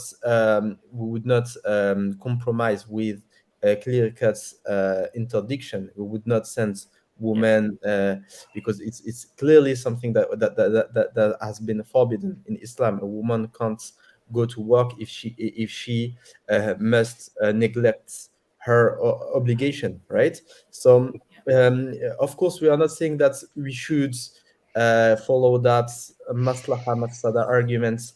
I mean 100% until we compromise every principle, every Islamic principle. We're saying as long as we are not contradicting a clear-cut ayah, a hadith, something clearly forbidden, and we are still in the realm of mafsada maslaha, then we can follow that logic until we get to that point. That's but I was There responding to are- the woman argument by saying that let's move on to can I just another. add a point? Let's get some of the Can I comments. just We're just continuing say the something? main points of the debate. there is a So wait, hadith that says, Brother Corset, Sure. hold up. Let's get Hamza. Go ahead and make your comment, please, briefly. Assalamu alaikum. Wa alaikum salam. So this whole pro-tech versus anti-tech, it sounds a lot like another historical example, which was the printing press. So the Ottoman Empire had actually banned the printing press because they saw, mass revolutions and stuff. But in the other hand, I would say that, our ability to read the Quran, like, we have to understand that before history, most people didn't even read the Quran. They listened to it, and they would go and listen to it from an imam. Whereas now everyone is reading the Quran. So in some sense, if we don't have this technology, then people don't have access to a lot of this learning. Okay, thank you for your point. Jazakallah khair. Yeah, I would say that that's actually a bad thing, that people now rely on the Mus'haf more, whereas in the past, memorization of the Quran meant that more people retained the Quran, and they would have to go and learn the Quran from a sheikh, and that in itself has major benefits to learn from a sheikh as opposed to reading off of a Mus'haf. So I would actually say that there was negative consequences of printing the Quran. It has benefits, but you can't clearly say that the benefits automatically or obviously outweigh the harms that exist. Okay, Brother R, please go ahead. Assalamu alaikum. Can you hear me? Yeah. Okay, brothers. The comment I would like to make, I think, from my understanding, I think that anything that is fard on us and we are required to do, so any means that we need to do, like for example, salah, we need to perform salah, wudu becomes farz. So if, like for example, Allah subhanahu wa ta'ala is fard on Muslims to be the Khalifa on the earth, so any means that necessary to be the Khalifa and to be the Aimma on this earth is also mandatory. Like for example, Allah subhanahu wa ta'ala wants us to be the Khalifa on this earth, meaning we are supposed to rule. So that's one part of technology. The rest of the technology we can discuss maybe later. But one aspect of the technology, which is anything that we are commanded to do. So all the things that are necessary to perform that ibadah becomes also mandatory. So the technology to fight the kuffar and to become the superior power in the world, any technology, missiles or anything, is also becomes mandatory because Allah subhanahu wa ta'ala called Adam alayhi salam, you are sent on this earth as a imam, as a Khalifa of Allah. Just like Allah subhanahu wa ta'ala said, Inna al-arda lillahi yurisuha man yasha min ibadih wal akibatu lil muttaqin. Okay. So we got the point. Thank you so much. Maybe Brother Crypto, you can respond to it. Your camera is also freezing, so. Yeah, so to be the Khalifa, like that means that you have to be responsible for the Muslim Ummah, and like or like just to be the agent on earth that Allah sent you to be. I would say, again, like I'll just repeat the same point for which I'm not getting the response, is that like if you understand that industrialization and urbanization are inherently, these are going to cause a lot of harms to society and societal changes, then why would you adopt that model? And okay, if the so another thing I'm saying is that the harm of adopting them is more than the benefit that you're going to get from developing military technology to defend. So for example, like Brother Mahmood said, you have all these Muslim countries who have taken all of that knowledge, and they have developed, and they've built the universities, they've given the education, they've sent them into factories, into development and technological advancements, and all of this has happened. Yet we're still Muslim countries, most of the modern Muslim countries are still under their control, and we still have not broken out of that. We're still not rescuing our brothers in other oppressed countries. Like, okay, so there's no example of what you're saying to take in modern technological development and apply it. The practical, that hasn't played out. But there is one example where the opposite happened, and I don't know if I can mention it right now. Yeah. But let's hold on to that. Okay, but like that's one thing. Yeah. The exact opposite happened. Okay. Yeah. So I mean, there are many examples. You're basically saying that we don't need to modernize our warfare to be able to become a Khilafah. Yeah. Not necessarily. So crypto, I wouldn't say not necessarily. there's a response for that, like an easy one. The first Arab website, the first website that broke into the web was Tariq al-Islam, was a Salafi website, and until today there is a large number of high tech was first being used by the sort of Sahwa movement, especially Salafis. So if it was a cause-like effect, the real question here is the harm of tech, is the harm of industrialization, is a cause-like effect. It's like alcohol. If you drink it, you will get taskar. You will get like drunk, and it's over. Your kidney is over.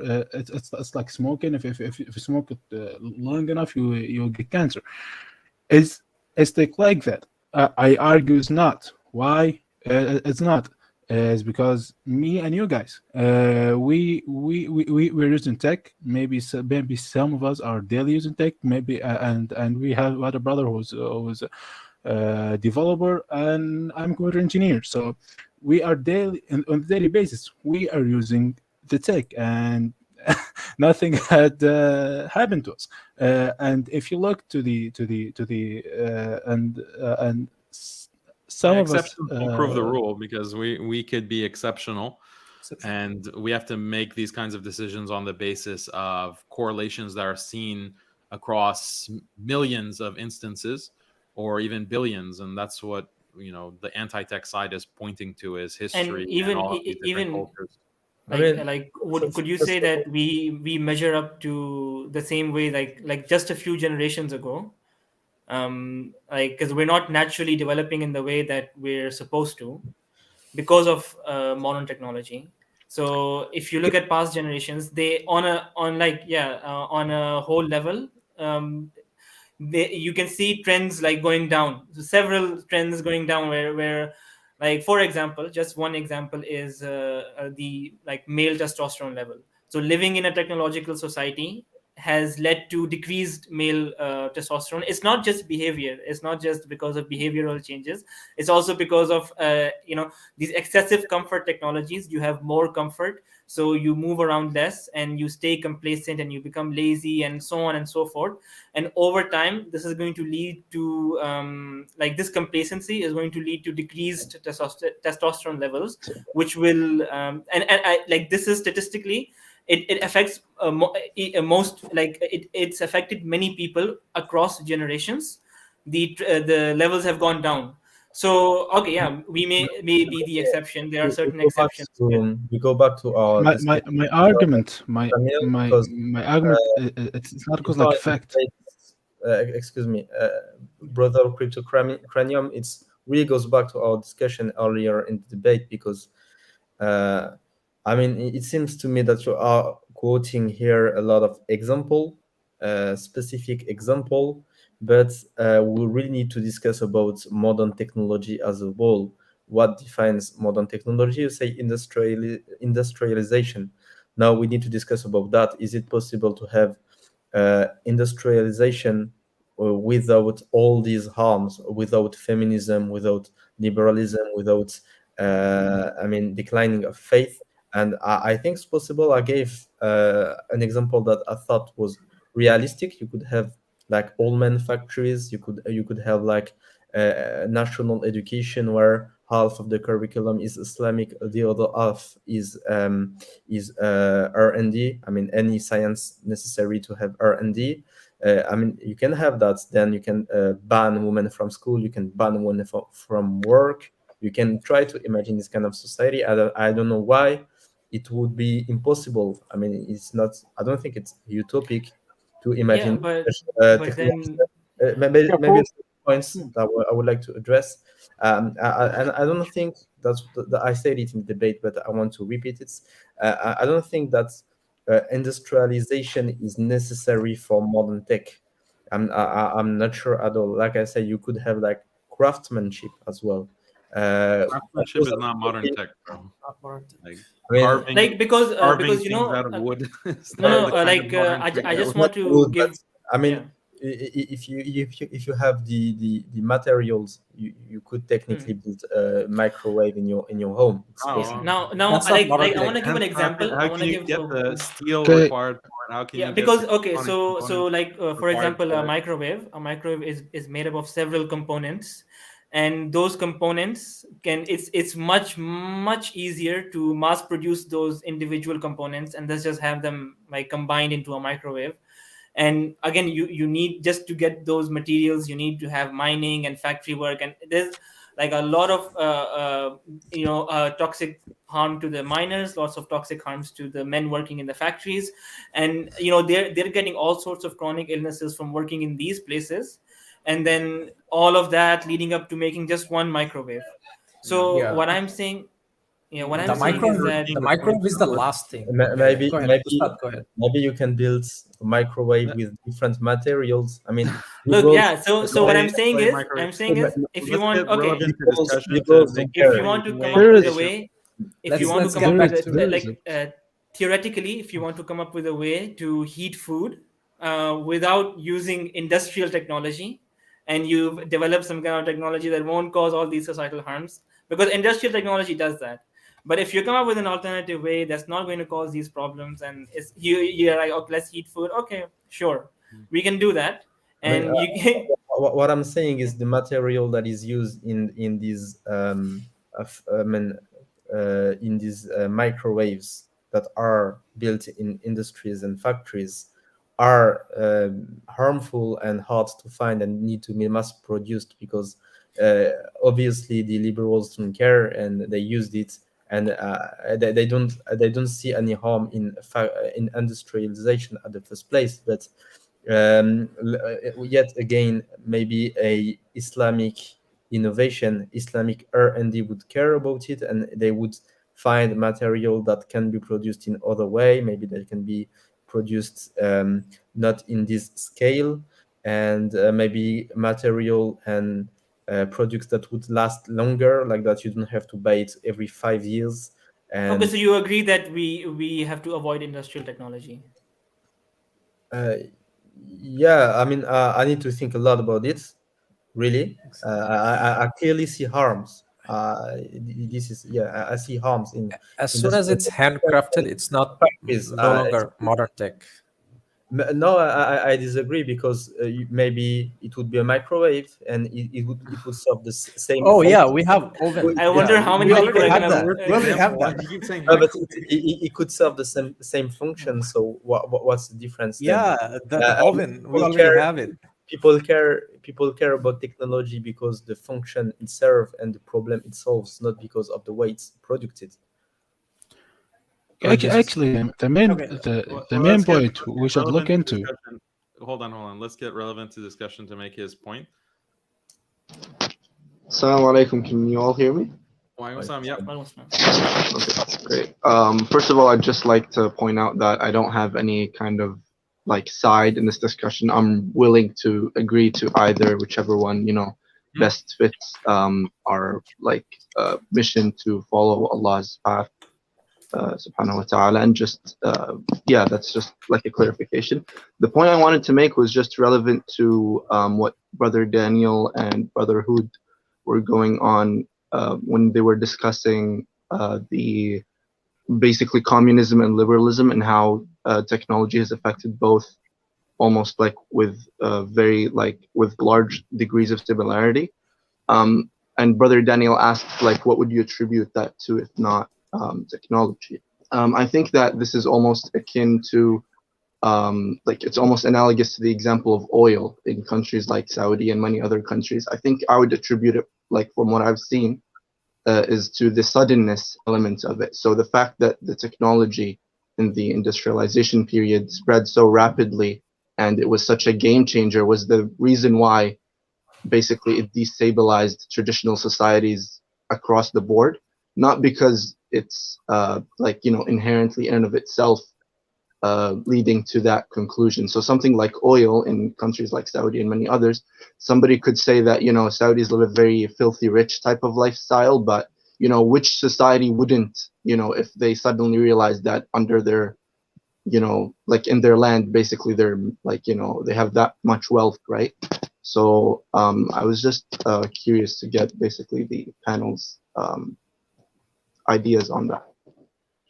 Barakallahu feekum.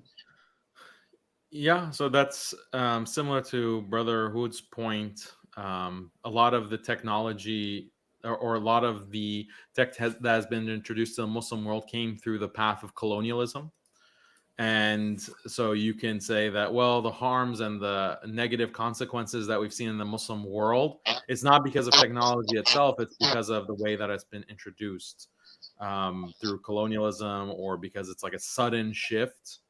But I would claim that even in situations where the tech is more gradually introduced in societies, even new innovations that are made in tech currently, like we don't even have to go to the beginning of the colonial period, even those seem to have negative consequences for the structure of society, and it takes societies further and further away from traditional societies that we find throughout Muslim history, and that in itself is a major harm. Another harm that we haven't really touched upon that I think is relevant is that when you have this kind of industrialization, urbanization, you have these kinds of very powerful technologies, it centralizes power in a way that becomes very dangerous, because corrupt people and evil people, once they get control of these technologies, you can't really get them out of power, and you can't take that power away from them. And that's what we see in our current period. Even if you can point to some of the historical leaders who were operating on the basis of morality and goodness, eventually they die and they get replaced. And because of the kind of degradation of morality throughout the world, as we get closer and closer to Yawm al-Qiyamah, you have more of a possibility of strong, powerful people who are evil and corrupt, and now they have this nuclear arsenal, or they have this mass surveillance technology, or they have drones, and they basically create a hell on earth, or a dystopia. So this is another major negative consequence of technological innovation and industrialization. Whereas in the past, yeah, you could have an unjust sultan, or you could have a very oppressive king, but he doesn't have like the kind of technological ability to make everyone's life a dystopia. Whereas now the powers that be do have that kind of technological ability to individually tag everyone, individually monitor each and every one of us, individually inject us with whatever drugs they decide is best, and on and on. This kind of centralization that technology facilitates is one of the major harms in and of itself. I mean, Can I ask one more question? Like, just one point. I agree with Brothers, Ustad's points. yeah. Yeah, I agree with Ustad regarding the fact that indeed even small implementation of modern technology, here I mean industrialization, will erase traditions. It's disruptive to traditions. I agree with that.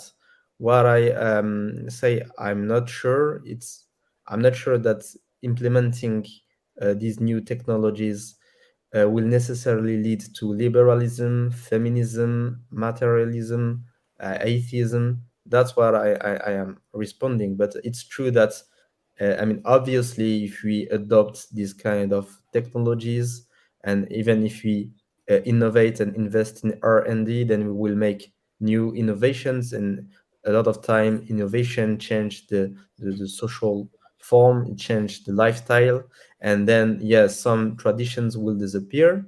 And I would say that it's true that Islam is a conservative. It's true that Islam protects tradition, but that's not the only value in Islam. So it's important to protect that tradition in some form, in some extent, but it's not enough to say, No, by okay, everything tradition, we that mean like sunnah. So it is an important thing to preserve. yeah, the sunnah, of course, but the sunnah here, we speak about the I mean the religious teaching of the Prophet ﷺ, not necessarily like I mean, for example, if I go to some countries, some Islamic countries, they won't have the same clothes, they won't have the same house than the Prophet ﷺ. That doesn't mean they don't follow the Sunnah, right? We speak about religious teachings, religious values, but in some cases, there is some cultural aspect that are not part of the Sunnah as well. So these aspects are important as well. I would say Islam value these things as well, but it's not like it's not like the core of Islam. And even if sometimes we need to sacrifice some of these things, it can be okay in some situation, even in Islam. Wallahu alam. I think Brother Daniel agrees to like a large extent with Brotherhood's argument about the necessity, because even Brother Daniel himself, like even if we were to think about it this way, like back in the day, if you wanted to spread a very important message or warn people of a great danger that is coming, you'd go to the place where most of them gather just strategically and say that. And I think to a large extent that's what Brother Daniel did when he, established, say, MuslimSkeptic, Alasna Jazallah khairan, and I don't think that nowadays, like just based on darura, I don't think that we can get rid of something like communications. Like I know we like to give examples of missiles. How can we fight enemies without missiles? But say something even like communications. And this is not a point about like Iman, because say even the strategies that Khalid ibn Walid radiallahu anhu used in his battles, right? If the other side of this is the same army we're talking about, the same Iman, same Muslims. If his enemies had communication devices where they could use it to basically relay what's going on, like his strategies with like flanking and using cavalry and such, it wouldn't have worked. So arguably, even the Muslims then would have needed to use such technology in order to just, exist. I think that to add to that actually to add. happened. That actually happened when Napoleon Bonaparte came to Egypt to take the land. They were warned by the English and by other people. They said, let him come and we will step on the French with our cavalry. And we all know how that ended. Okay, so I just want to respond to the relevant to discussion what he said. What he's saying is indirectly the same thing as you're using tech to be anti-tech. You're Like you're making a YouTube video and you're being anti-tech, but you're using tech to do it. Now, so I want to pose a question. Let's say the metaverse comes into play, right? Okay, like Mark Zuckerberg, he develops the perfect system, like the perfect metaverse system, and people start using it, and then eventually it goes global. Everyone is using metaverse to the point that now, in order to get to them, you have to use the metaverse as well, and give them dawah. You have to give them dawah. You have to make a metaverse platform. Does that mean you're advocating for people living in the metaverse? I think the answer is going to be no. You're not advocating for the metaverse. So when you're using tech platforms to advocate against the harms of technology, you're not advocating for technology. That's advocating for the practical argument, though, because they're saying, okay, but if you have no choice, then we can use technology and try to develop these technologies as well.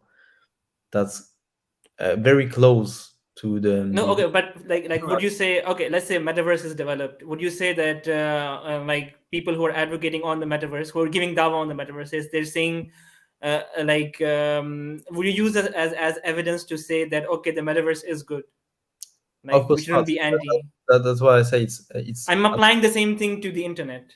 Yeah, but I think he was mentioning the practical argument here, not saying, okay, because we use metaverse or we use YouTube, it's mean YouTube is good, but we practically ought to do it because of some circumstances. Yeah, but the harms are outweighing the benefits, right? So I think there's a difference in the type of attitude you have towards technology, because you can use technology and still have this kind of skepticism about the value of technology, like the anti-tech side. We're on YouTube, we're using webcams, we're using electricity, etc. But we are skeptical and we are very concerned about the costs of these technologies to the human race, as opposed to, unfortunately, a very common attitude in the Muslim world that is pro-tech, but not pro-tech in the same way that Brother Hood is pro-tech. Because from what I understand, Hood, the arguments that you're making, you're also,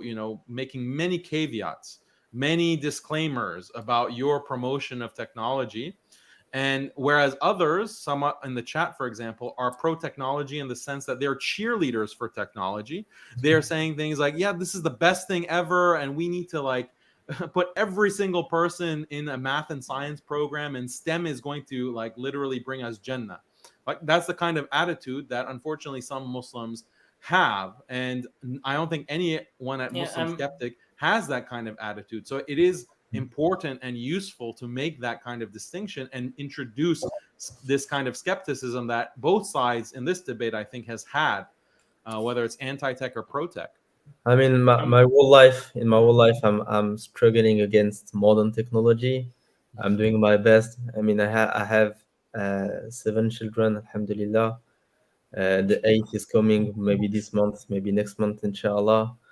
And I'm doing my best to get rid of these things, a smartphone, getting away from smartphone, and that's a fight. I'm being very careful about my nutrition. It's hard, it's tough, and I can say I hate this modern world, and even this modern technology have a lot of harms that I need to be careful, and I think it's a real jihad in everyday life to not fall into these all these harms that comes from this modern technology. So definitely, I would say that modern technology cause a lot of harm, and I think most people will fall to it because it's so hard to just avoid it. And this kind of technology I stand against. Now, when it comes to other form of technology, innovation, investing in R&D, I think it's possible, and that's not because all we can see is this liberal technologies that serve liberal values. That's not because that's all we can see, that we can't imagine another kind of technology. And that's my whole argument since the beginning of the debate, basically. Yeah. All right, so I have a limited amount of time, so I just want to get these 3 brothers to make their comments one after the other, and then we'll just leave us on the stream to respond to whatever points, and then that can be the end of the stream, inshallah. So starting with Brother Muhammad, keep it under 1 minute, please. And then Assalamu alaikum, Brother Daniel. I just want to ask you a question that, like, don't you think like it's very strange that ever since the first modern invention, let's like the combustion engine, that was as soon as we got the combustion engine, we see a steady decline in the quality of Muslims globally. Like Ottoman Empire, the collapse of Ottoman Empire was not something sudden. There was a gradual decline, and you see that corruption started to seep in right around the time of inventions began. And isn't it like another coincidence is that when we had the printing press, right, the entire world was so fascinated, like a new amazing smartphone like a Tesla car just came out, and the only civilization to resist the first, you can say, the beginning step of the modern world, the printing press, the only civilization to resist that were the Muslims. So is it a coincidence that as we are developing this modern technology, the state of the Muslims is like on a steady decline, like rapidly? The more we advance, it's like the more Muslims are going behind. So I would just like Brother Daniel's opinion on this. Thank you. Jazakallah khair. Okay, thank you. Okay, John, Brother John, Assalamu alaikum. Alaikum salam wa rahmatullah. Okay, I'll try to be brief. I have a few points, but they're all correlated. First, under 1 minute, please. Okay, I'll try to be brief. First, I would like to address the point of history.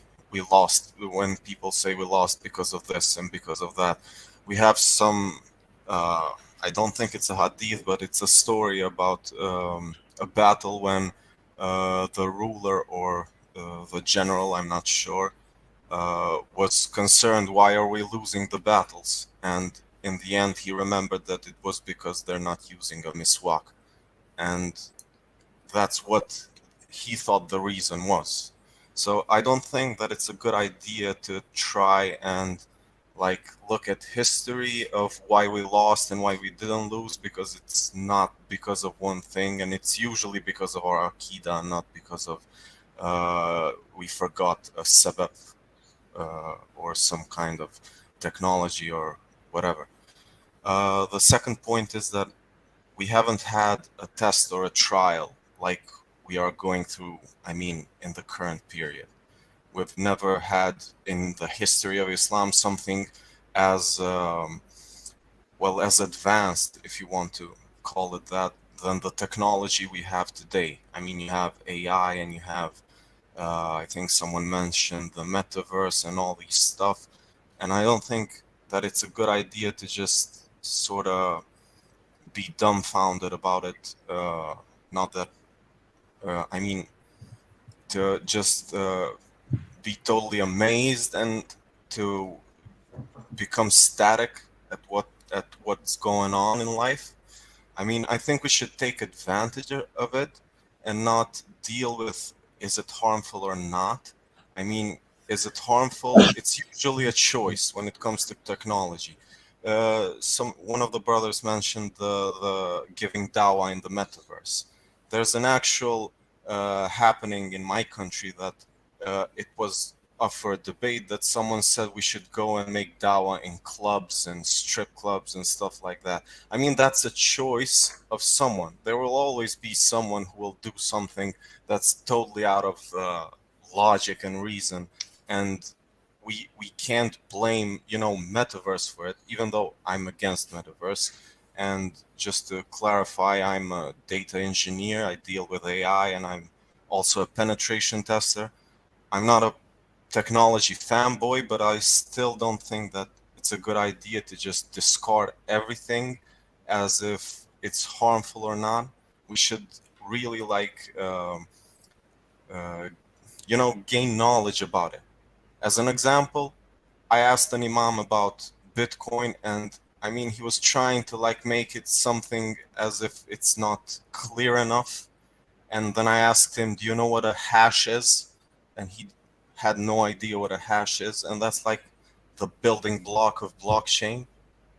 And that just told me that he doesn't have an idea what he's talking about. And yet he's trying to make something halal or haram, or saying that it's harmful or not. I don't think I can't hear you. Muted. Okay. You're muted. Yeah, sorry, that's over a minute. So thanks for your points. Yeah, okay. We'll just, I think I'm done. Okay, appreciate it. I would like to answer once again about Wait, the just whole. let this last person make his point, and then we can respond all together. Okay, yeah, okay. Let's go. We can't hear you. Oh, no sound. No sound. Yeah, there's no sound. You have to make sure that you edit your mic setting. Try to take Sorry. off your earphone. I think we can go to the final stages. Yeah, sorry, we can't hear you, brother. Actually. There's no like volume. It's not like it. Okay, Yeah. guys. So, a lot of points. You want to respond to something, Brotherhood? Yeah, just to answer the other points about the brother John, I think. Yeah, I mean, of course, Allah subhanahu wa ta'ala grants victory depending on our iman and aqidah, and nobody denies that, like I said, but still Allah subhanahu wa ta'ala grants victory through asbab, and we need to check our aqidah and iman first, but that doesn't mean we should ignore all the asbab, right?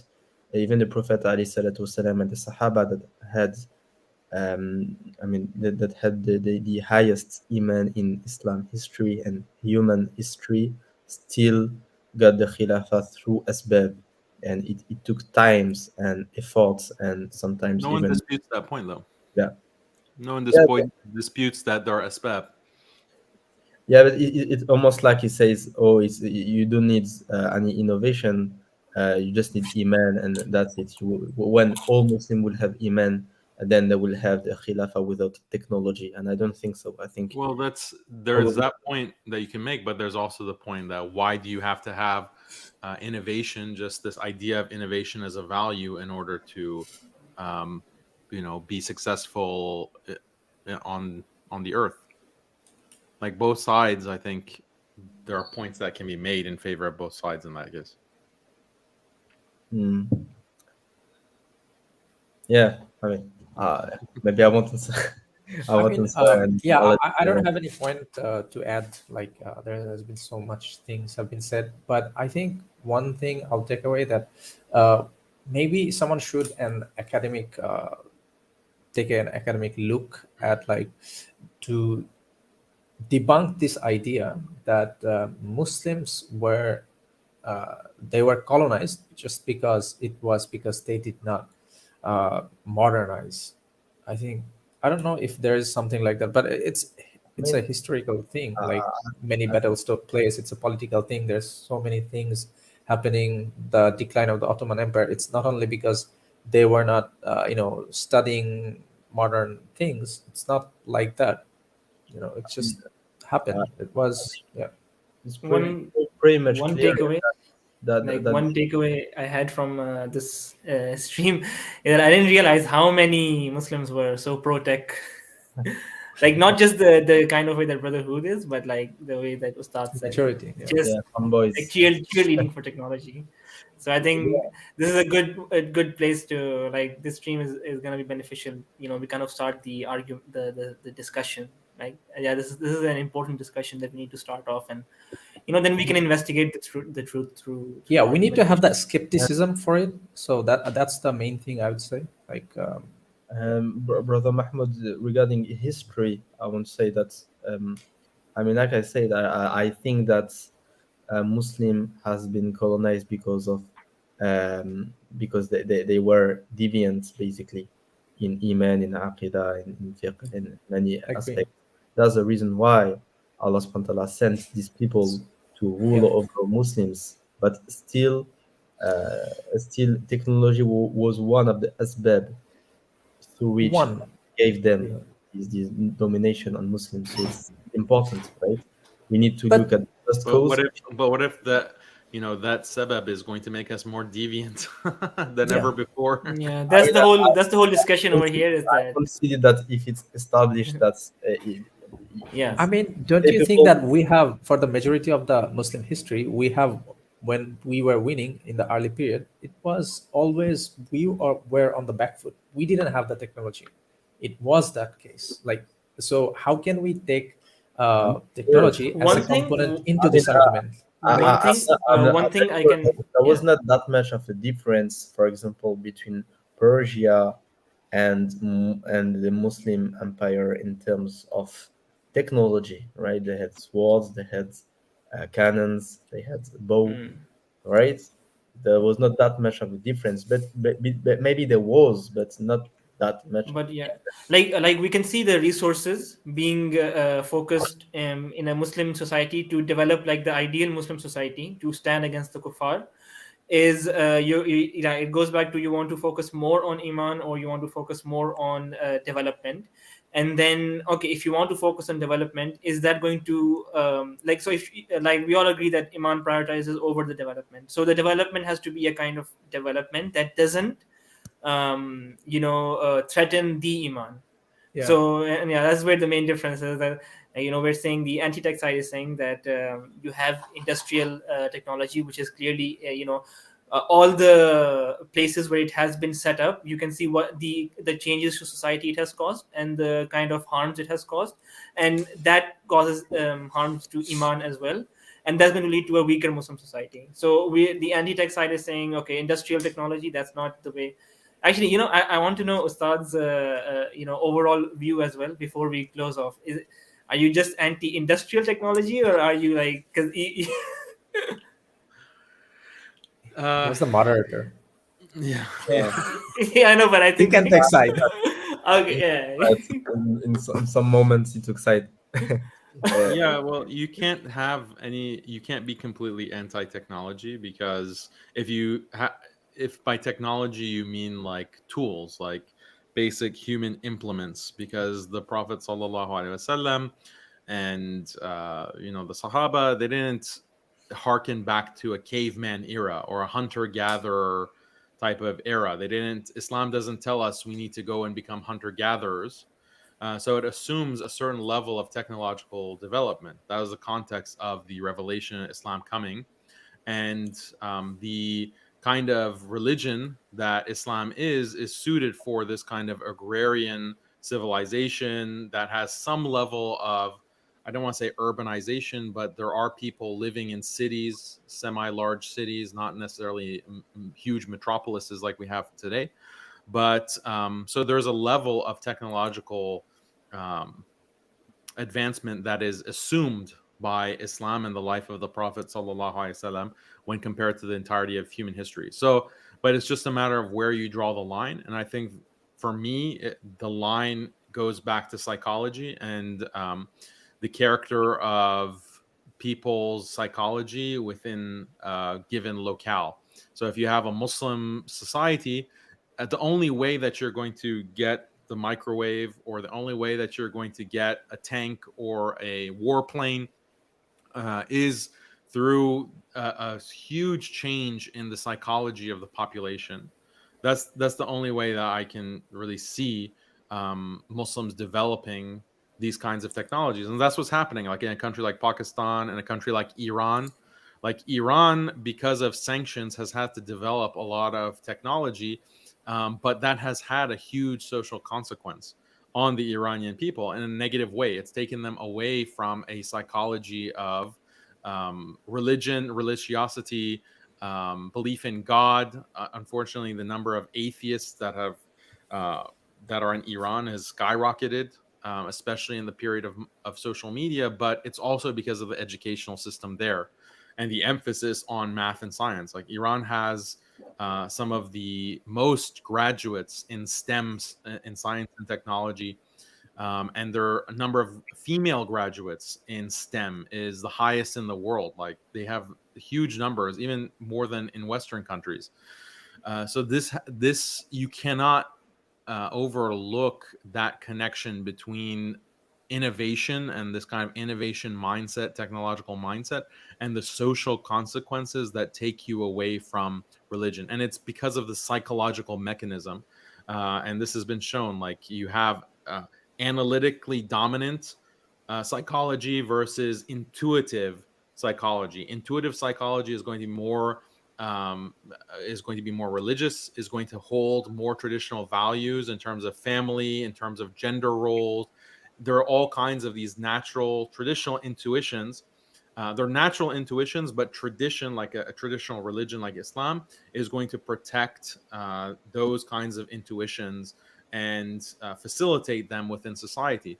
But as soon as the psychology becomes more analytical because of math and science education, or more information that's available because of books or because of internet or what have you, then those intuitions are going to decrease, or they're going to be stifled. Like belief in God, for example. People who are more analytical, they have less of a belief in God, because that natural intuition that humans have and they develop as they grow older in a natural traditional environment, that becomes less pronounced, or it becomes muted because of this analytical mode of thought that becomes strengthened because of scientific and mathematical education. So it's hard to separate. You can't say, okay, we want to maintain all of those, that traditional or that intuitive psychology, and we want to develop these kinds of technological advancements. It's hard for me to see how you can do that, because unless you address the psychology question. So that's my view. Okay. That's the view that I've been teaching All right. at lesson. But as I always say, like, I think there are strong arguments on both sides, because it always goes back to that practical argument of, okay, Muslims are facing these threats, and how are they going to survive if they don't match the technological innovation on the other side? I think that is a very strong point. And you can tell people, well, we have recent examples in certain parts of the world and certain countries where a technologically inferior group defeated a more technologically advanced group, but that came at a very high price tag, and it's hard to ask people to follow suit in that kind of way. Allahu alam, Allah knows what's best. But I really appreciated everyone's points and arguments and preparation. And as for me, I just want, like I said earlier, that we need just more skepticism, right? We need to get out of this cheerleading mode and thinking, oh yeah, technology is wonderful, because that's what causes the most kind of destructive social change in these countries, in Muslim countries, are people that are these shameless cheerleaders of technology and progress and change at all costs, because they're the ones who are really bulldozing Islam.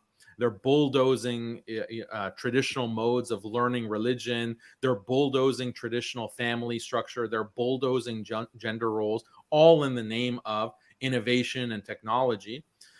So we can't be in support of that. We have to put the brakes on. Even if ultimately we say, okay, pro-tech, there's an argument to be made for even industrialization, even military R&D technology or whatever. Even so, we recognize it as a necessary evil, not a undeniable good in the way that it's being promoted by modernists and secularists. So that's ultimately, if we can get the Muslim community to a point where there's more critical and more skeptical of progress at all costs, progress for the sake of progress, then that's a win, inshallah. Alhamdulillah. Okay, so I gotta go, but again, I appreciate everyone. Thank you so much for everyone's super chats and comments, all the participants who came on the stream. We appreciate you. If we couldn't get to your comment, I'm sorry, but there's so many points that people want to make, and we just didn't have time. This was already like almost a 4-hour stream. So barakallahu feekum. We'll catch you on the next Muslim Skeptic Roundtable. Be sure to like the video and comment and share. And we'll catch you on the next one, inshallah. Assalamu alaikum wa rahmatullahi wa barakatuh.